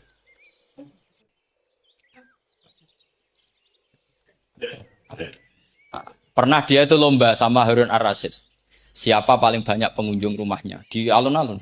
Harun Rasyid bikin khemah, dia bikin khemah. Tentu cerita ini bohong, yakini ini bohong. Memangnya ini bohong tenang. Makanya ini anekdot hanya guyonan. Harun Rasyid karena dia raja itu ada apel, ada makanan macam-macam. Ya tentu pengunjungnya banyak. Batas akhir itu penilaian jam 12 malam. Abu Nawas tenang, satu pun nggak ada pengunjung, nggak ada makanan, nggak ada apa. Pas jam 12 rumahnya dia, kemahnya dibakar. Orang ke dia semua. Tit menang dia karena jumlahnya bahkan Harun Rasyid itu datang ke kemahnya dia karena lombanya kan pengumpulan massa terbanyak tit jam 12. Harun Rasyid pikirannya santri ya harus sugoi jajan nggak mesti teko itu pikirannya gitu. Abu Nawas pikirannya beda jenenge ana kebakaran pasti datang wis dihitung biaya khemah sama hadiahnya banyak hadiahnya. Yang ahli falak ini punya ilmu yang rasional, yang pinter sekali. Dia ilmuwan. Bahwa bumi itu bulat-bulat. Nah, saya lagi tren meyakini bumi flat itu ya kacau nih. Gara-gara penjelasan sing sepihak. Ini gua nganggur. Lah wong ilmuwan kok sentimennya perkara wedi duit. Enggak boleh ilmuwan menyebut sentimen apa? Uang. Akhir bumi itu bulat-bulat. Jadi kalau Anda jalan ke timur terus nanti ke titik yang sama. Abu Nawas salah paham karena dia memang enggak ahli sains gitu. Suatu saat si profesor ini kemalingan, malingnya melayu ngetan. Minta tolong sama Abu Nawas kejarlah maling itu. Kemana? Ke timur. Dia ngejar ke barat. Ditanya sama profesor. Saya udah bilang larinya maling itu ke timur kalau kejar ke barat. Nanti ketemu di titik yang sama. Akhirnya profesornya ngerti, oh ngenyek tuh. Jadi, nah khawatir saya nanti kalau santri-santri tidak pinter ilmu, terus pilihannya ilmu kayak Abu Nawas, jalan pintas tadi. Karena belajar falak jelimet, belajar faraid apa? Jelimet ada aul, ada roh, terus semua ada masalah yang ruwet-ruwet terus. Akhirnya mau olah bicara. Nah, ini musibah inna lillahi wa inna ilaihi raji'un. Itu tidak boleh. Quran tidak mengajarkan itu. Quran tetap mengajarkan ilmu meskipun ada nilai seninya. Ya tadi nilai seni tadi misalnya Allah mencontohkan daraba wa masalah rajulan fihi syuraka. Terus kedua uniknya Quran itu begini. Setelah dipikir itu nyata-nyata lebih detail. Misalnya begini. Ketika Allah mencontohkan ba'udah itu nyamuk. Itu orang-orang kafir itu bilang gini, ya Muhammad, Tuhan Anda kehilangan stok ilmiah. Sehingga contoh itu enggak yang dahsyat tapi sekedar nyamuk. Wong nyamuk kok digawe contoh. Mbok ya contoh itu dinosaurus, tak jerapah, tak apalah yang keren itu. Mosok contoh apa? Terus Allah menjelaskan innallaha la yastahi ayyadriba napa masalam ma. Contoh apa saja? Apa saja itu ditafsiri ba'udatan fama fawqaha. Entah itu nyamuk, fama fawqaha atau yang di atasnya nyamuk. Maksudnya di atasnya itu fil killah atau fisighor atau yang di atas nyamuk. Yang lebih kecil ketimbang. Sekarang saya contohkan kata Rasulullah, contoh yang kecil saja. Enggak usah bikin nyawa, enggak usah, itu terlalu mustahil. Seorang pemahat patung, terus kamu pesen, Pak, aku gaekno patung gajah, mesti muni sanggup. Tak muni, Pak, gaekno patung gajah, ukurannya ya semestinya gajah, oke. Tapi Pak, aku gaekno patung nyamuk, ukurannya ya sak nyamuk. Kira-kira sanggup apa enggak? Artinya ketika Allah gawe nyamuk itu lebih sulit ketimbang gawe gajah apa lebih mudah? Lebih sulit. Karena nyamuk yang sudah kecil, dia punya alat kelamin terus seberapa juga. Alat kelaminnya juga tetap harus ada lubangnya terus seberapa. Teman saya malah ada yang cangkem elek bilang gini, lalu ya punya kuman, kumannya seberapa. Nah ini pentingnya ngaji akal. Kamu jangan hanya bilang, wow dinosaurus, jerapah, seru nyamuk. Nah karena orang sudah ada itibar dengan nyamuk, didatangkanlah nyamuk banyak. Sebenarnya nyamuk banyak itu mergo mangkel, gak diperhatikan itu. Terus. Lah ini saya tahadus binemat, istri saya itu sering protes. Istri saya kalau manggil saya Gus karena orang Jawa Timur. Itu sama-sama jagongan itu, saya itu tidak pati sering digigit nyamuk, ya digigit tidak sesering sampean itu jelas. Terus saya tanya, Gus punya doa apa? Kenapa tidak pati begitu digigit nyamuk? Saya bilang karena saya sudah tahu hikmahnya nyamuk. Jadi harusnya dia sudah tidak nyerang saya kata saya gitu. Makanya ini ijazah, agak mandi salah sampean gitu. Karena tadi logika yang terbangun gitu. Kalau Allah bikin gajah, melubangi belalai gajah itu masih masuk akal. Bahkan saat kita bikin patung masih bisa. Tapi kata tadi nyamuk itu sudah kecil, harus punya usus, harus punya alat kelamin, harus punya telur. Telurnya juga detail lagi. Ini disebut innallaha la yastahyi ayyadriba mathalam ba'udah. Sehingga ba'udah di mata ahli tafsir, di mata ulama ini contoh yang luar biasa. Tapi di mata orang-orang yang enggak senang mikir, kok terima nyamuk itu. Makanya saya minta kangkang di sini bisa makan itu harus support. Makan itu luar biasa. Saya itu sering nyontohkan di Jogja. Saya punya teman sakit. Kalau nggak ada obat dari Belanda itu mati. Kalau ini nggak dapat obat bagus dari Belanda atau dari Jerman itu meninggal. Berapa bulan lagi matinya? 3 bulan. Kalau nggak sampai dapat obat mati 3 bulan. Oh masih mandi obat yang di Jogja. Apa itu makan atau minum? Kalau orang nggak minum nggak sampai 3 bulan sudah mati. Boy orang itu mikir seperti itu. Tapi kita ini kalau obat dari Jerman, dari Belanda itu hebat. Kalau enggak kita mati sebulan lagi, 3 bulan lagi. Allah bikin obat pada kita tiap hari, yaitu kita bisa makan, bisa minum. Itu kalau sekali enggak makan, 5 hari bisa mati. Tapi kita karena ngakan itu hal yang biasa, nak duit-duit iso utang, terus dianggap biasa. Ini kalau ulama masalah besar. Punya otak seburuk itu masalah besar bagi ulama. Sehingga Allah tidak malu ketika ngendikan kulu wasrobu, tidak malu karena makan ini urgen sangat penting. Dan Allah tidak malu meskipun Quran itu temanya kelas tinggi biasa Allah mengatakan jong koweku kulu min thayyibati marusang nakum, kamu makan. Karena minum obat itu kebutuhan kita ketika sakit. Tapi kalau makan adalah kebutuhan kita sihatan wasukman saat sakit maupun saat sehat. Nah, kalau Anda dengan kualitas ini, ketika Allah membicarakan makanan, itu Anda akan respect sama Allah, karena memang ini urgen. Betul. Tapi kalau Anda cara berpikir gini, hanya cari goro ibal ilmu yang aneh, yang seru, kamu baca ayat itu akan menjadi biasa-biasa saja. Dan itu masalah bagi mahabbah Anda pada Al-Quranul Karim. Ya, saya kira demikian, terus saya pikir tidak etis, kan ini Jumat nanti. Sing biasa itikaf nanti terganggu. Nanti saya dianggap problem. Ya kalau ada tanya jawab ya saya mohon tadi ya. Karena ini zaman akhir, saya memang butuh sekali. Kenapa saya mau datang? Satu, hormat Kiai Hanan. Dua, saya memang ingin banyak mufassir lagi. Jangan hanya lewat baca terjemah kemudian merasa menjadi ahli apa? Quran atau ahli tafsir, itu musibah besar. Masalah besar. Ya pokoknya saya mohon lah. Ya setidaknya gitu. Misalnya orang kafir. Kamu cari saja orang kafir. Ternyata ada yang harbi, ada yang dhimmi, ada yang mu'ahad, ada yang musta'man. Lalu dalam tarik ada kafir Yahudi, kafir Nasrani, kafir ahli kitab. Kalau di fikih ada kafir yang lahum kitabun, ada yang tidak lahum kitab. Kalau yang lahum kitabun disebut ini kitabiah kholiso, yang tidak. Itu kan beda-beda di fikih. Boleh nikahnya ndak, hilu dhabihatihim atau tidak. Itu kan detail sekali. Makanya saya mohon ini latihan detail.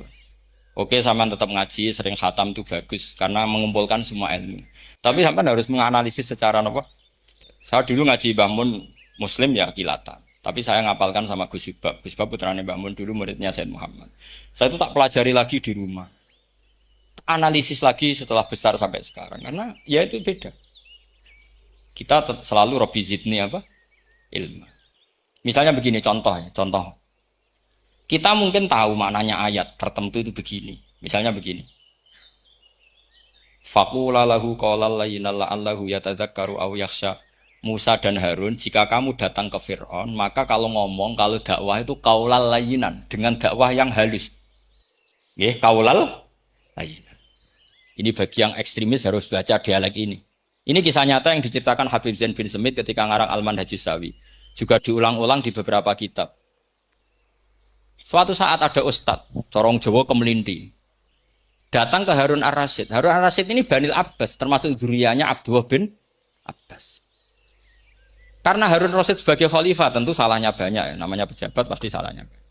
Meskipun kebaikannya juga banyak, tapi salahnya juga banyak. Kalau kita kan tidak pejabat, salahnya tidak banyak, tapi prestasinya juga tidak banyak. Ya kan misalnya ada tamu Raja Salman katanya hormat tamu wajib, kamu kan tidak bisa hormat. Karena dia juga tidak mau dihormati kita kan. Nah terus si Ustadz tadi datang begini. Saya itu masih hafal teksnya. Ya Amirul Mukminin, inni nasihun lak, famusyaddidun alaika, fala tajidanna ala nafsika, fi nafsika aliyah syai'an. Saya ini mau nasihati Anda. Tapi saya maaf sekali karena nasihat saya ini kasar sekali. Musyaddid itu kasar, keras. Fala tajidanna fi nafsika aliyah syai'an. Saya mohon jangan dimasukkan hati lah. Makanya terjemah bebasnya jangan masukkan hati. Katanya Harun Rasyid langsung marah. Uskut ya jahil, kamu itu ustadz bodoh. Kamu tidak boleh keras sama saya. Dia masih bantah, saya keras sama Anda karena ada salahnya banyak. Terus apa kata Harun Ar-Rasyid? Inna wa ta'ala qad arsala man huwa khairum minka ila man huwa syarrum minni. Wa ma'adzalika qala ta'ala faqula lahu qaulal layyinan. Allah mengutus orang yang jelas lebih baik ketimbang kamu, yaitu Musa dan Harun. Musa dengan ustadz ini baik mana? Tidak sama jawab saja. Baik Nabi Musa kan? Ilaman huwa syarrun minni. Fir'aun dengan Harun Ar-Rasyid buruk mana? Buruk Fir'aun. Itu saja masih dengan etika faqula lahu qaulal layyinan. Musa dan Harun kamu harus sopan. Tidak wae Fir'aun wajib sopan, tidak wae aku rasopan. Nah ini sudah iktibar. Dari terjemah netral atau terjemah yang datar. Bahwa Allah ngutus Musa dan Harun ke Fir'aun.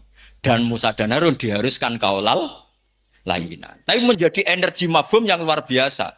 Nak dakwai Fir'aun wae kaulan layinan, pun maneh dakwai podo-podo mu'min. Makanya kata Harun Rasyid, uskut ya jahil. Inna wa ta'ala qad arsalaman huwa khairum minka ila man huwa syarrun minni. Wa ma'adzalika qala ta'ala faqula lahu qaulal layyin. Ya, saya kira demikian, saya kembalikan ke moderator.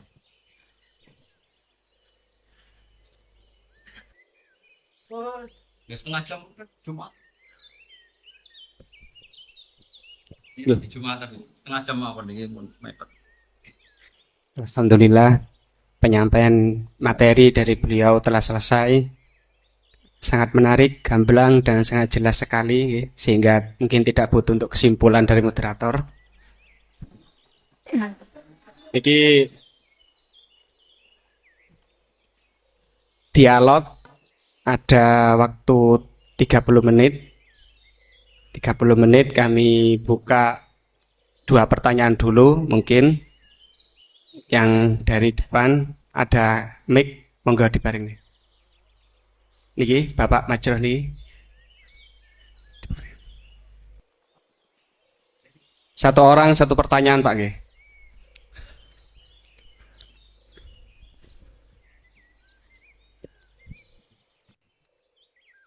Terima kasih waktunya kepada Yai Ahmad Bahauddin Nursalim. Saya mau bertanya mengenai tadi yang disampaikan bahwa setiap umumul Quran pasti ada mukhasisnya. Ketika dilihat zaman sekarang ada kelompok liberal yang mencoba untuk mengamandemen Al-Quran dengan tidak mengkaitkan konteks zaman dulu, malah mengkaitkan dengan konteks zaman sekarang. Ambil contoh dalam permasalahan ibadah haji, mereka ingin merubah haji, wukufnya nggak cuma di bulan Dzulhijjah, tetapi di bulan Syawal pun juga boleh. Jadi sudut pandang panjenengan gimana masalah apakah memang bisa keuniversalan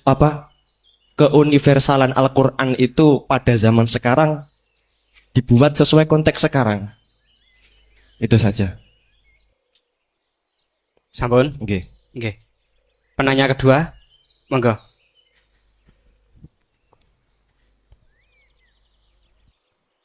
Assalamualaikum warahmatullahi wabarakatuh. Waalaikumsalam.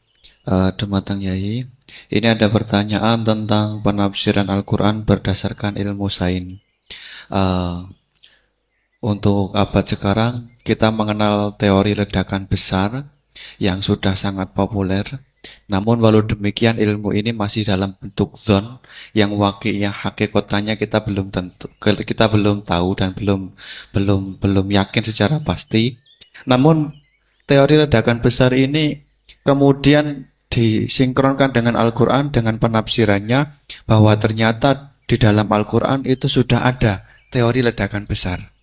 Pertanyaan saya begini, menimbang ilmu teori ledakan besar ini adalah ilmu dzon, ini masih memungkinkan ilmu ini salah, sehingganya penafsiran terhadap Al-Quran ini menimbulkan kekhawatiran, yakni kalau ilmu ini sebenarnya salah, kemudian disinkronkan dengan Al-Quran, nanti ada penyalahan dalam penafsiran.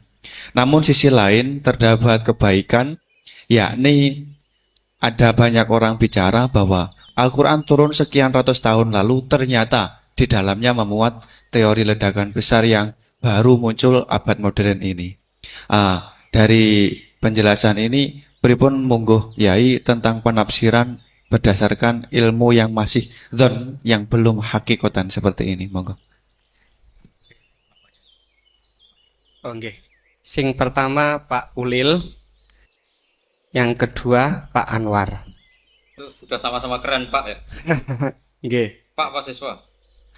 Pak Ulil apa Ulil? Ulil. Pak Ulil. Ulil apa? Ulil Absor. Sudah Ulil Absor, sudah benar ya. Itu saya sudah benar. Nggih. Kedua Anwar ya? Kedua Pak Anwar. Sudah gitu dulu. Cekap dua dulu. Sing pertama mungkin nek jenengan niki pertanyaan yang pertama, apakah keumuman Al-Qur'an bisa ditaksis sesuai konteks sekarang? Konteks sekarang kekinian niki. Niku pertanyaan yang pertama. Pertanyaan yang kedua, kejadian sains yang sesuai dengan sains, ilmu sains niku apa bisa juga dibenarkan ditafsirkan ke Al-Quran, mengingat ilmuwan-ilmuwan sains sekarang mengatakan bahwa Al-Quran itu banyak yang sesuai dengan sains akhir-akhir ini. Nah, seperti ledakan besar niku kalau diarahkan ke Al-Quran, apa memang sains itu sebenar-benarnya persis dengan Al-Quran atau masih ada kemungkinan nggak sama? Apa Al-Quran tuh? Buatan apa belum? Tapi apa khusus 30? Nggak betul. Enggak. Ya, Nggih. ini rileks saja ya. Memang saya ulang lagi, memang syaratnya itu hafal Quran tadi.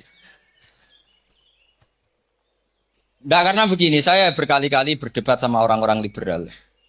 Sekarang saya tanya, mereka kan senang sekali ya mengutip ayat la ikraha fiddin, bahwa dalam agama itu tidak perlu pemaksaan. Sebetulnya ayat itu jelas ada terusannya qad tabayyana rusydu minal ghayy. Yang benar tentu begitu jelas. Terpisah betul begitu jelas, yang benar ya benar, yang salah ya salah. Sehingga kita tidak perlu memaksa orang, misalnya 2 ditambah 2 itu 4, terus kamu paksa. Kalau nggak mengatakan 4 tak penjara, itu tidak perlu. Kalau orang waras pas bilang 2 tambah 2 4, 1 tambah 1 2. Kebenaran la ilaha illallah itu seperti itu. Kebenaran yang begitu nyata sehingga tidak butuh dipaksa. Jadi sebetulnya la ikraha fiddin itu konteksnya karena kebenaran benar-benar sudah punya eksistensi yang nyata. Untuk diakui itu tidak butuh pemaksaan. Orang seluruh Indonesia kan bilang 1 tambah 1 itu 2. Nggak usah diintimidasi, nanti ditangkap Pak Gatot. Ya tidak perlu. Makanya terusannya aja. Lah repotnya sekarang santri-santri kalau pidato khitobiah di pondok-pondok ya diputus kayak orang liberal. La ikraha fiddin. Itu belum wakaf, masih qad tabayyana rusydu minal ghayy. Paham yang saya maksud ya? Sehingga kadang Nabi itu ngendikan secara ekstrim. Misalnya mangqala la ilaha illallah dakhalal jannah. Siapa yang meyakini la ilaha illallah nanti pasti masuk surga. Entah kapan pasti masuk surga. Kalau belum ya antri masih, tapi pasti lah. Terus Nabi sempat ngendikan, itu hadis sahih, wa in zana wa in saraka, meskipun pernah punya masa lalu, zana itu fi'il madhi, pernah punya masa lalu, pernah zina, pernah maling. Itu sampai 3 kali sahabat protes. Tapi saya berkali-kali ngomong di ngaji di Jogja, di Bojonegoro, di rumah ngomong. Kebenaran yang absolut, kebenaran yang hakiki tidak bisa terganggu oleh perilaku sosial. Bukan masalah seakan-akan hadis ini membolehkan zina, itu tidak mungkin. Inna wa la ya'muru bil fahsya. Allah tidak akan nyuruh hal yang buruk. Tapi saya beri satu logika, satu analogi. Kalau rektor Al-Azhar kamu tanya, 1 tambah 1 berapa Pak Rektor? Pasti bilang 2. Kamu tanya Amrozi ya bilang 2. Kamu tanya Pak Ahok ya bilang 2. Kamu tanya Anies Baswedan ya bilang 2. Tanya Pak Nusron dia jawab 2. Sama, semuanya jawab 2. Karena kebenaran hakiki pasti absolut. Sekarang misalnya gini, ada ronte dari Hulu Doli misalnya. Kamu tanya, Mbak, 1 tambah 1 itu berapa? Pasti bilang 2. Jangan kamu mentang-mentang imam masjid. Saya tak jawab 3, saya kan imam masjid. Masa sama dengan lonte? Tidak bisa, kebenaran absolut itu pasti sama. Mbok rektor Al-Azhar sama siapapun ya jawabnya. Paham yang saya maksud? Sebab itu kadang Nabi ngendikan wa'in tuh la ilaha illallah itu kebenaran absolut. Lebih absolut dibanding 1 ditambah 1 2. Sehingga kebenaran absolut la ilaha illallah itu gak bisa terganggu oleh apapun. Paham ya maksud? Nah itu maksud qad tabayyana rusydu minal ghayy. Kita tanya rival politik. Pak Jokowi kamu tanya 1 apa 1 ya 2. Pak Prabowo ya bilang. Bukan karena rival politik.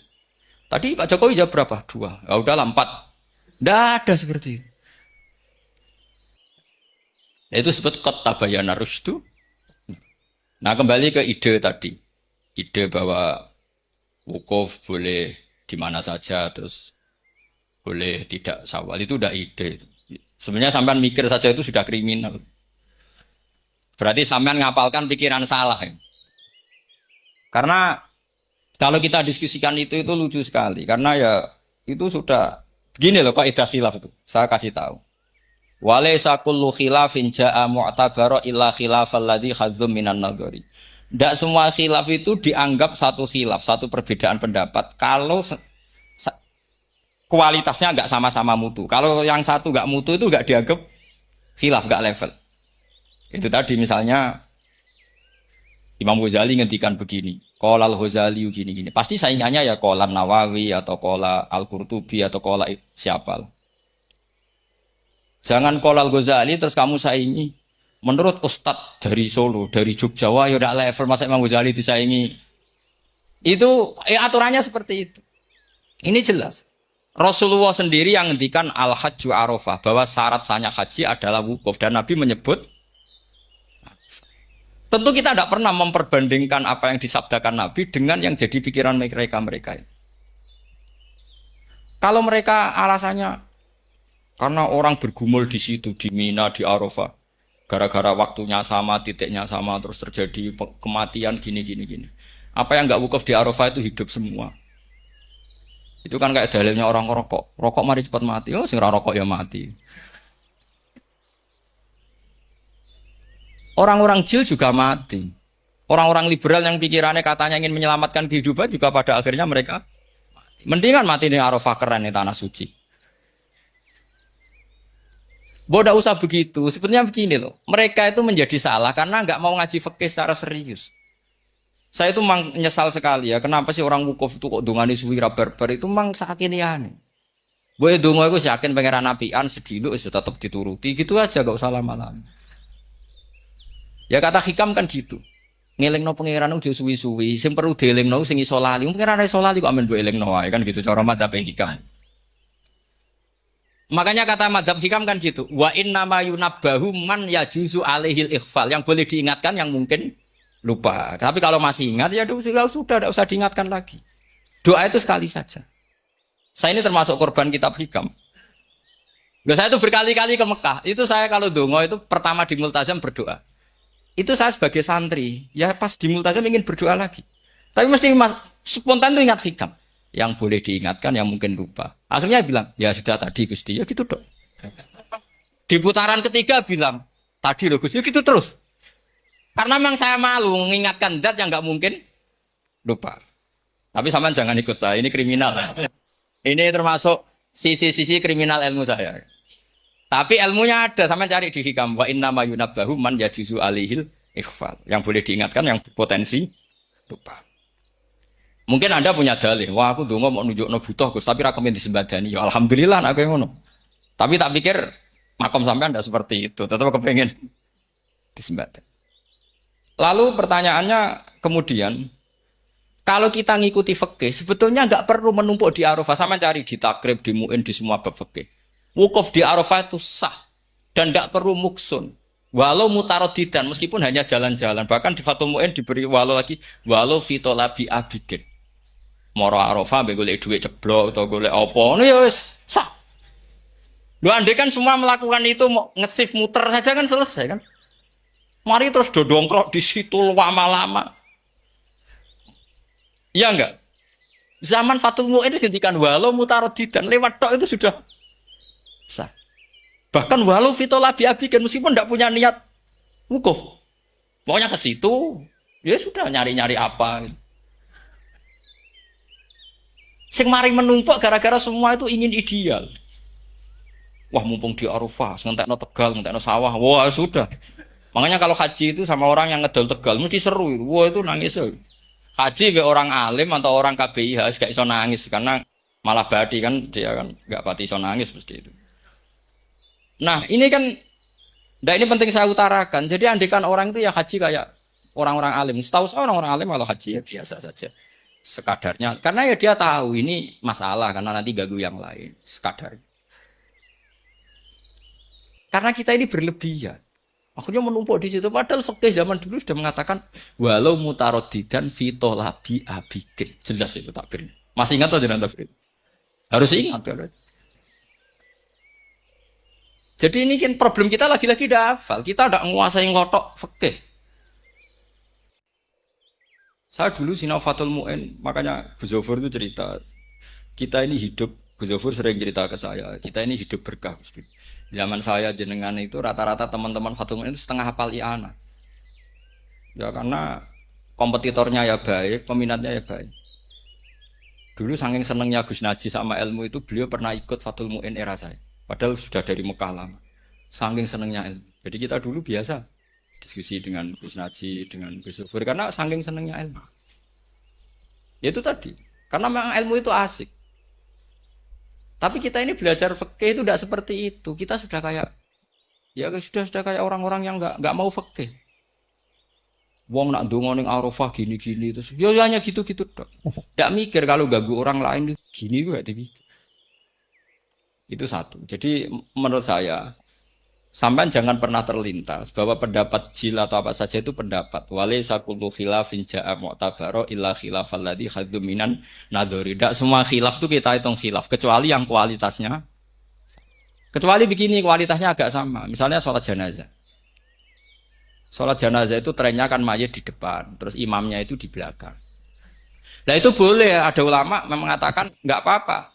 Sholat jenazah, jenazahnya di depan, mayat imamnya di jenazahnya di belakang, imamnya di depan. Meskipun itu tidak lazim, tapi masih masuk akal itu tadi fa'innal janazah laisat bimanzilatil imam. Piye jenazah ora imam wajib kok ngarep. Alasannya apa? Loh itu udah orang liberal itu kitab Mahalil. Kaul awal jenazah harus di depan, kaul sani tidak harus. Piye jenazah itu tidak imam. Coba alasannya di depan apa? Dia ada imam. Kalau seperti itu masih khilaf karena sama-sama ulama. Dan khilaf ini dipraktekkan, tapi jangan di sini loh ya, jadi fitnah. Saman tak cerita nih, saman kalau haji itu tiap ba'dal maktubah ada sholat jenazah enggak? Enggak, saman jawab saja.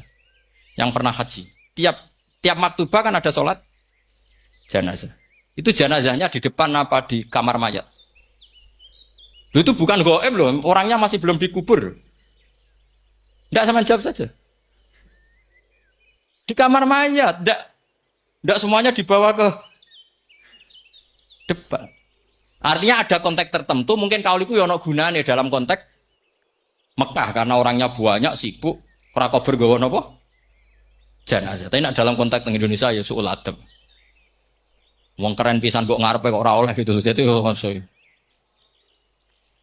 Ya kalau kiai kan biasa kok ngarep keren. Misalnya jenazah wong awam kesempatan sak ngarepe kiai yo pas mati kowe kok ora oleh gitu. Jadi cara pola itu kan. Nah, iya misalnya orang awam goblok mati. Jenazah dah kok nggak guri. Jadi yo apa jadi ngarepe kiai pisan kok ora oleh gitu. Jadi menurut saya itu. Tapi kalau kamu mengatakan ini fardhu ain, kalau nggak di depan nggak salah, alasan Anda apa? Ini itu udah imam. Yang wajib di depan kita ini kalau imam. Nah seperti itu khilaf. Ini cerita khilaf. Mutu, alasannya sama-sama mutu. Koilnya yang punya pendapat ya sama-sama mutu karena diceritakan kita mahal. Dan dipraktekkan di Arab Saudi, yaitu banyak jenazah di kamar mayat, tetap sholat apa? Jenazah. Goib. Itu pernah saya praktekkan. Tapi sekali itu saja, mungkin tidak terulang. Pas kemarin Banafe Hajin. Banafe itu dekat jenazah itu tidak mungkin, banyak sekali. Gak sholat itu bengi-bengi tak anteni nganti jam loro. Dan saya akrab sama beliau, sering guyon sama saya. Sebelum meninggal tuh berkali-kali ya memang masih keluarga sama saya jadi sering guyon. Dulu sering guyon sama saya. Ya aku sebenarnya tenanan ini sering ngandani saya. Saya nggak ngira kalau mau wafat. Akhirnya saya itu ke masjid sama anak saya namanya Hasan. Acung nyelati Banafe. Pak kok nggak di depannya? Ya sudah ini darurat. Karena nggak mungkin mendekat beliau. Jadi ya itu tadi buktinya sholat gaib. Sholat gaib juga misalnya orang Kediri boleh nggak nyolati orang yang mati di NTT yang lebih timur boleh nggak? Boleh. Padahal mayatnya di belakang. Nah memang nggak imam. Nah kalau seperti itu khilaf. Ini cerita kalau seperti itu khilaf meskipun agak-agak kontroversi tapi kualitasnya masih waras lah masih bagus. Sampai kalau nggak percaya cari di Mahali di bab jenazah. Kalau mahalinya ada di Qalyubi, tapi jelas saya yakin itu ada. Saya tidak zonan yakin ya. Kalau nu mulang, ya mulang terus tidak punya masalah ingatan. Jadi ingat betul kalau takbir itu ada. Gitu. Jadi saya ingat betul kalau takbir itu ada. Nah terus pertanyaan kedua dari Kang Anwar tadi itu memang problem ya. Tapi itu bisa diatasi lewat seni menulis. Biasanya kalau seorang penulis, apalagi di Indonesia itu kan gampang sekali. Kalau kata itu bisa bias atau majas, kan bisa dikasih tanda kutip. Dikasih tanda apa? Kutip. Itu memang nyata ya. Saya pernah berdebat berkali-kali. Saya kan satu tim ya dengan Pak Zaini, dia seorang profesor, juga pernah tanya Gus Wafi, putrane Mbah Mun saat di Syria. Zaman itu saya Abdul Al-Buti masih hidup. Saya tuh punya komunitas dokter. Ini cerita nyata ya. Yang dia tanya gini, Pak Bahak, kita-kita ini ahli embriologi. Dan tidak pernah ada ceritanya ada segumpal darah dalam proses embriologi. Yang ada itu sekian zigot yang berhasil nempel di dinding rahim itu nanti yang jadi janin. Jadi kalau kita ngaji ada segumpal darah itu menjadi aneh bagi kita. Karena proses itu tidak ada. Ya saya jawab ya enteng saja. Ya kan yang bilang segumpal darah itu kiai kan tidak Quran. Makanya benar Kang Anwar tadi yang ngomong itu mufasirnya atau kiainya yang terjemah. Kalau Quran hanya bilang min alakin. Iqra bismi rabbikal ladzi khalaq khalaqal insana min alak. Alak itu kan dari kata alako ya'liku alakon, sesuatu yang nempel itu namanya alako. Makanya di Alfiah ada wa ulqatun hasilatun, ulqah itu sesuatu yang terkait atau yang menempel. Sehingga ya pokoknya kalau alak itu artinya tidak harus segumpal darah, bisa sesuatu yang menempel. Sama cari di kamus, dicari sama dia kamus. Aliko ya'liku menempel. Oh, ya oke Pak, agak masalah. Nah, lalu kalau kita memaksakan itu bukti ilmiahnya Quran, ya resiko juga. Nanti ada penelitian yang berbeda. Makanya kita bisa memanfaatkan tanda kutip. Kalau lafadz itu majas. Atau kata itu majas, kalimat itu majas. Atau kita menganalisis secara balaghah min jinsi dzalikat dam. Misalnya begini. Saya kalau sedang benci Anda, saya akan bilang kamu itu membawa WC. Wong tak melete gawa WC ngalor ngidul. Karena di perut kita memang ada kotoran. Berarti kita ini WC yang melaku ngalor ngidul. Oke, itu saat kita benci manusia. Coba sampean lihat di kitab tasawuf. Faqih fatatakabbar wa anta kanafun minal aknam, kan disebut kamu kok sombong kowe iku WC. Tapi nanti kalau kamu ngaji di alam rohani, kamu disebut laqad khalaqnal insana fi ahsani. Artinya bisa saja alakin ini benar-benar maknanya segumpal darah. Tapi dalam konteks manusia, jenis kamu adalah jenis segumpal darah. Bukan dalam proses embriologi mengalami segumpal darah. Kita masih bisa berkelit. Asal kamu ilmunya banyak, hafalaman banyak, tetap bisa berkelit. Problemnya kadang kita tidak punya ilmu. Loh ya ini kisah nyata. Jadi kemarin, entah tanggal berapa saya lupa, itu kan Kemenak datang ke Yai, ke Mbah Mun, ke Gus Zofur. Di antara usul saya seperti itu.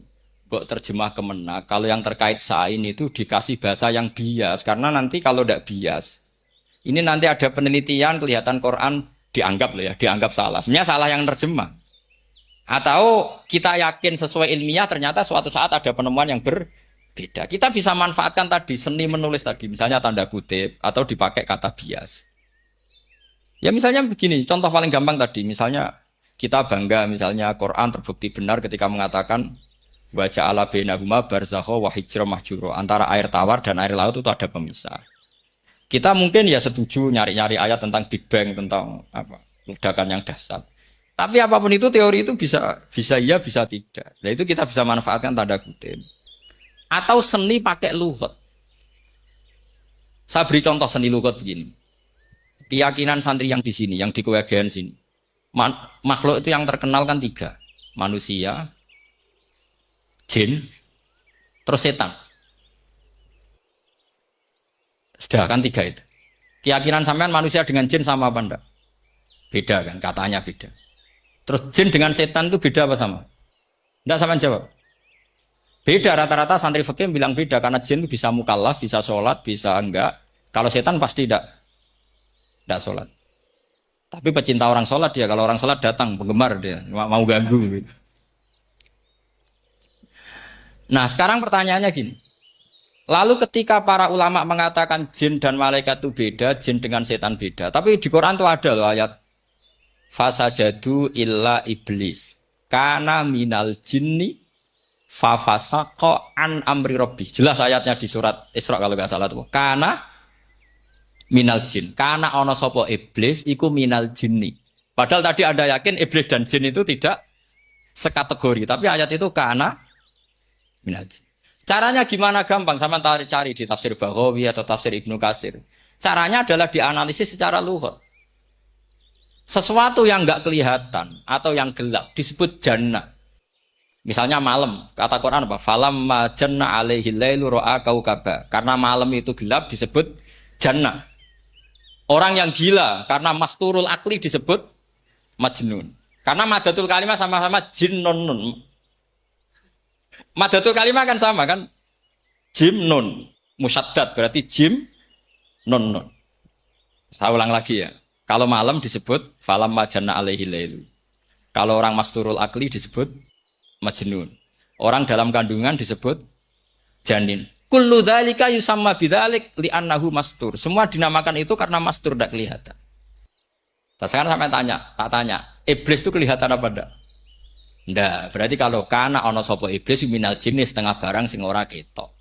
Kecumanane minal jinni kelompok jin. Nanti kamu masalah dengan kiai Anda meyakini, "Lho jin kok iblis?" Beda. Jin itu iso ngaji. Ya gampang saja. Kalau jin yang sakolen, ya jin yang bisa Islam, bisa kafir. Tapi kalau kata jin yang dalam ilah iblis, karena minal jinni minal masturin. Faham yang saya maksud? Tetap bisa ada solusinya.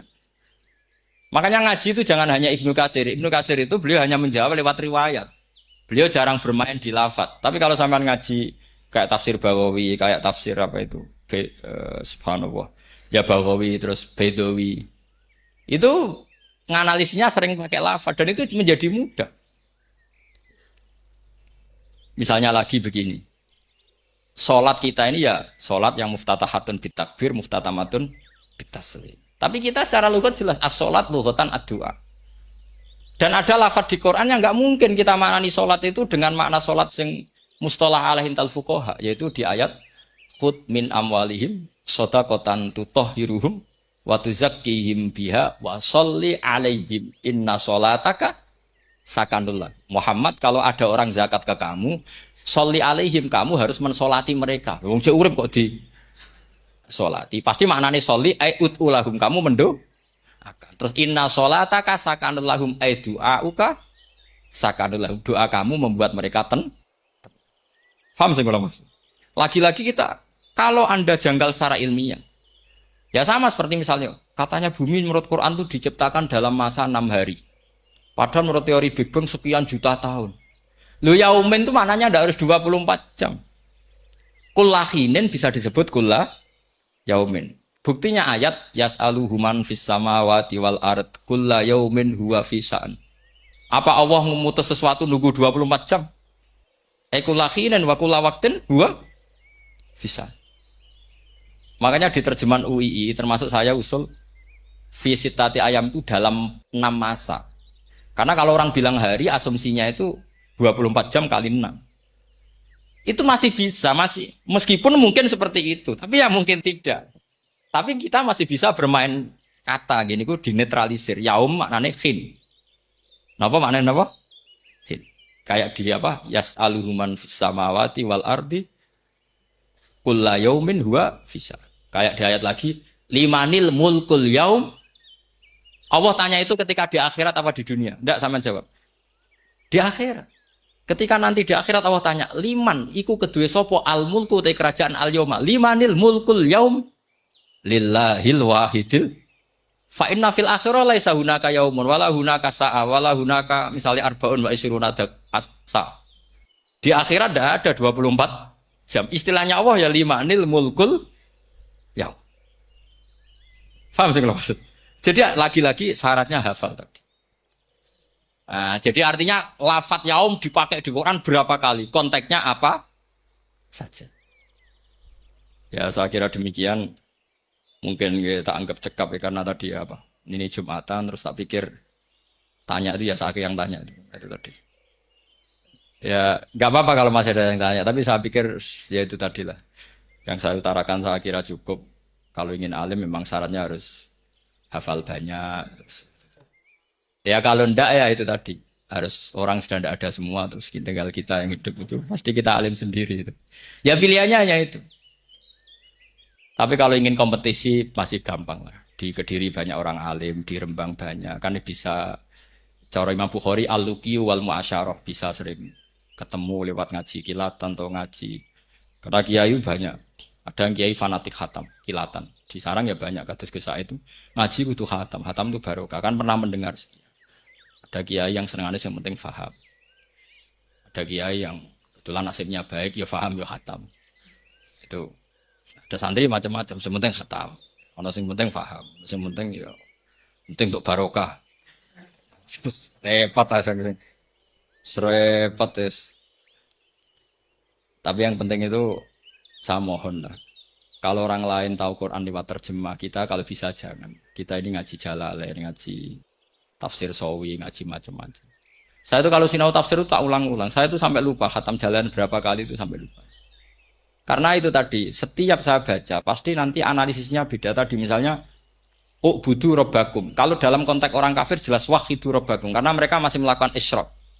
Tapi kalau orang Islam dibilang cong kamu ibadah, dawimu alal ibadah karena sudah Islam. Itu Imam Suyuti tidak konsisten. Nggak konsistennya karena beliau orang alim. Ya Yohanes kadang ditafsiri ahla Makkah. Memang saat itu konteksnya Makkah. Tapi dalam konteks Islam tentu wama arsalna ka ila ka fatal lidasi basyiro wa nadhir. Itu kan ulama. Kalau ingat asbabun nuzul ya Yohanes jelas ahla Makkah. Tapi kalau ingat umumul Quran nas ya kulan bukan harus ahla apa? Makkah. Makanya ada fi tafsirin qala ahla Makkah. Wa fi tafsirin akhar dia bilang ayan nas.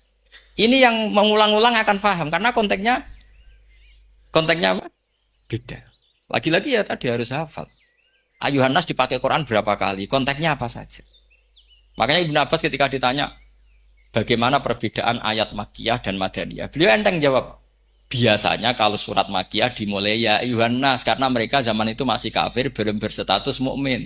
Kalau di Madinah rata-rata khitab sudah ya ayyuhalladzina amanu karena di Madinah mayoritas sudah mukmin. Tetap memanfaatkan proses dialek dan itu mudah. Memang kalau kita neliti terus mudah. Maknanya mudah itu tidak sulit. Ya memang Nabi begitu. Loh, sampean kalau hafal hadis nanti akan ngomong seperti saya. Itu otomatis. Misalnya begini, Nabi itu ditanya, ya Rasulullah, dulani ala amalin gini-gini terus terakhir dia ya yudkhilunil jannah yang bisa masukkan saya ke surga. Nabi jawabnya itu, inna dzalika yasir, itu gampang. Tapi terusannya yang enggak nguati alaman yassarahu. Oh, itu gampang dong bagi wong sing digampangno pangeran. Orang kata Nabi, wah ini sulit, enggak semua orang masuk surga. Nabi jawabnya, inna dzalika yasir, itu gampang. Tapi terusannya alaman yassarahu. Iya makanya Quran adatnya ya gitu. Inna dzalika ala wahi yasir. Ya itu gampang. Bukan berarti kita nyepelekno ndak, memang ya itu tadi. Sesuatu sulit itu kalau kita tidak tahu rumusnya, sebenarnya kita tahu, cuma tidak mau. Sama tahu kalau rumusnya ingin alim tafsir harus hafal Quran, hafal hadis, pernah ngaji etkon, ngaji ini. Tahu, tapi kan nggak mau. Akhirnya mau takut tok, carane ngalim piye, Gus? Asline ngerti, nak carane iku ngerti. Geleme sing raget. Nah, itu kan gitu. Ini kebetulan kenyek kan ngomong fakta biasa mawon, betul. Ya seperti kamu mau ke Jakarta kan jauh, tapi tetap gampang. Caranya beli tiket gini-gini ya kan. Ya kalau ingin alim tafsir satu hafal Quran, dua minimal setengah hafal Jalalain. Nanti kalau Jalalain janggal, kamu ngaji Sawi karena banyak juga Jalalain yang diprotes sama Imam Sawi, dikritik. Itu kan wajar ya, sarah itu biasanya membenarkan yang di matan ada masalah. Takrib kurang barokah, ya ada beberapa yang dibenarkan sarah. Kayak takrib ngendikan mabit bimina sunat apa wajib. Kalau di kitab Fathul Qorib sunat, di sarah dibenarkan kalau yang benar itu wajib. Takrib bilang sholat jamaah itu sunat muakkadah, di sarah dibenarkan itu fardu kifayah. Ya sama di Jalalain kadang ada masalah seperti itu. Imam Suyuti meyakini satu hal, sama sarah dibenarkan. Makanya ya Jalalain ya Sawi. Nanti setelah itu khatam semua belajar tafsir Baghawi. Nanti kan alim sendiri. Apalagi di desa kamu tidak ada orang alim, wah hebat. Kak, kamu jangan hidup di sarang, di Lirboyo, di daerah-daerah. Jangan hidup di Kuwagen, nyari daerah yang aman. Aman dari kontrol maksudnya. Tapi yang jelas itu jawab dulu mudah. Kalau kamu menjawab sulit, kualat neraka. Lihat bagaimanapun Quran disifati Allah walaqad yassarnal Qur'ana lidzikri fahal mim mudzakir. Makanya saya tadi ngomong, kalau Anda hafal seperti saya, pasti cara ngomong kayak saya. Kita mau ngomong Quran sulit tidak mungkin. Kita ini ingat kalau Allah mensifati Quran walaqad yassarnal Qur'ana. Fakaifa wasafahu wa bil yusri wa anta taqulu bil usri. Bagaimana Allah mengatakan yusrun kemudian Anda mengatakan usr. Neraka sama Anda bantah pangeran. Atau gini kalau terpaksa ini sulit Gus. Tapi sementara ini, pokoknya tambahi gitu. Lah nanti ya masih sulit. Tapi ya bisa saja tidak sulit. Karena tadi bukti kalau Quran mudah, orang kafir ketika dibacakan yang nangis banyak. Raja Najasyi sebelum Islam dibacakan surat oleh Ja'far bin Abi Thalib nangis. Inna hadza wa ma nazala ala Musa lamin miskatin wahidah. Ini dengan Taurat pasti dari pintu yang sama, dari nur yang sama. Miskat itu nur. Faham nangis sampai wa idza sami'u. Sami'u itu belum Islam loh ketika itu. Wa idza sami'u ma unzila ilar rasuli taro a'yunahum tafidhu minad dam'i mimma arafu minal haq lagi yaquluna rabbana aman. Artinya fahimu khina kanu fil kufr. Mereka faham ketika masih kafir. Karena muyassar, Quran itu muyassar. Fakih fala tafham. Wa anta alam kutuba kadza wa kadza. Wa takhtimu kutuba kadza kadza. Kok ijek kadza? Lah ku entek kadzane. Ini bukan kritik, ini pelurusan. Sampeyan jangan sensitif, kok cawe wedok yang kandhani sensitif, mutung. Ini pelurusan. Jelas Quran disifati walaqad yassarnal Qur'ana lidzikri fahal mim muttaqin. Dan itu nyata, saya ulang lagi itu nyata. Sampai yang saya ceritakan di makalah ini ada orang Bedui, ada seorang khotib khutbah, fawarabbis sama'i wal ardi innahu lahaqqum misama annakum tantiqun. Arabinya tanya sama Pak Khotib, itu kan artinya kan demi Tuhannya langit dan bumi. Si Arabi tanya Pak Khotib, yang bikin murka Allah itu siapa? Kok sampai Allah terpaksa sumpah? Karena si Arabi tahu, orang sampai sumpah itu pasti karena tersinggung. Kalau nggak tersinggung ngapain Anda sumpah? Dalam kehidupan sehari-hari kalau kita sampai sumpah itu karena tersinggung. Kita ditagih orang, misalnya sesuk tak sahur, ditagih lagi bilang kita tak sahur. Nah, serah percaya banget, wallahi sesuk tak sahur. Kalau orang sumpah itu karena tersinggung. Ternyata betul. Sampai cek di Quran. Kalau Allah memulai surat dengan sumpah, pasti terusannya Allah itu duka atau marah karena sumpah itu untuk yang tersinggung. Makanya di Balaghah diterangkan kalau kaidah normal, kondisi normal kamu harus bilang Zaidun qaimun. Kalau mukhatab ada indikasi tidak percaya, kamu bilang inna Zaidan qaimun. Kalau selalu kelihatan tidak percaya, kamu harus bilang wallahi inna Zaidan laqaimun. Ya enggak di ilmu balaghah. Lah iya itu kan Arabi saja paham. Kamu yang ngaji Jawahirul Makna enggak paham kan aneh. Makanya itu penting itu. Nah, lagi-lagi walaqad yassarnal Qur'ana lidzikri fahal.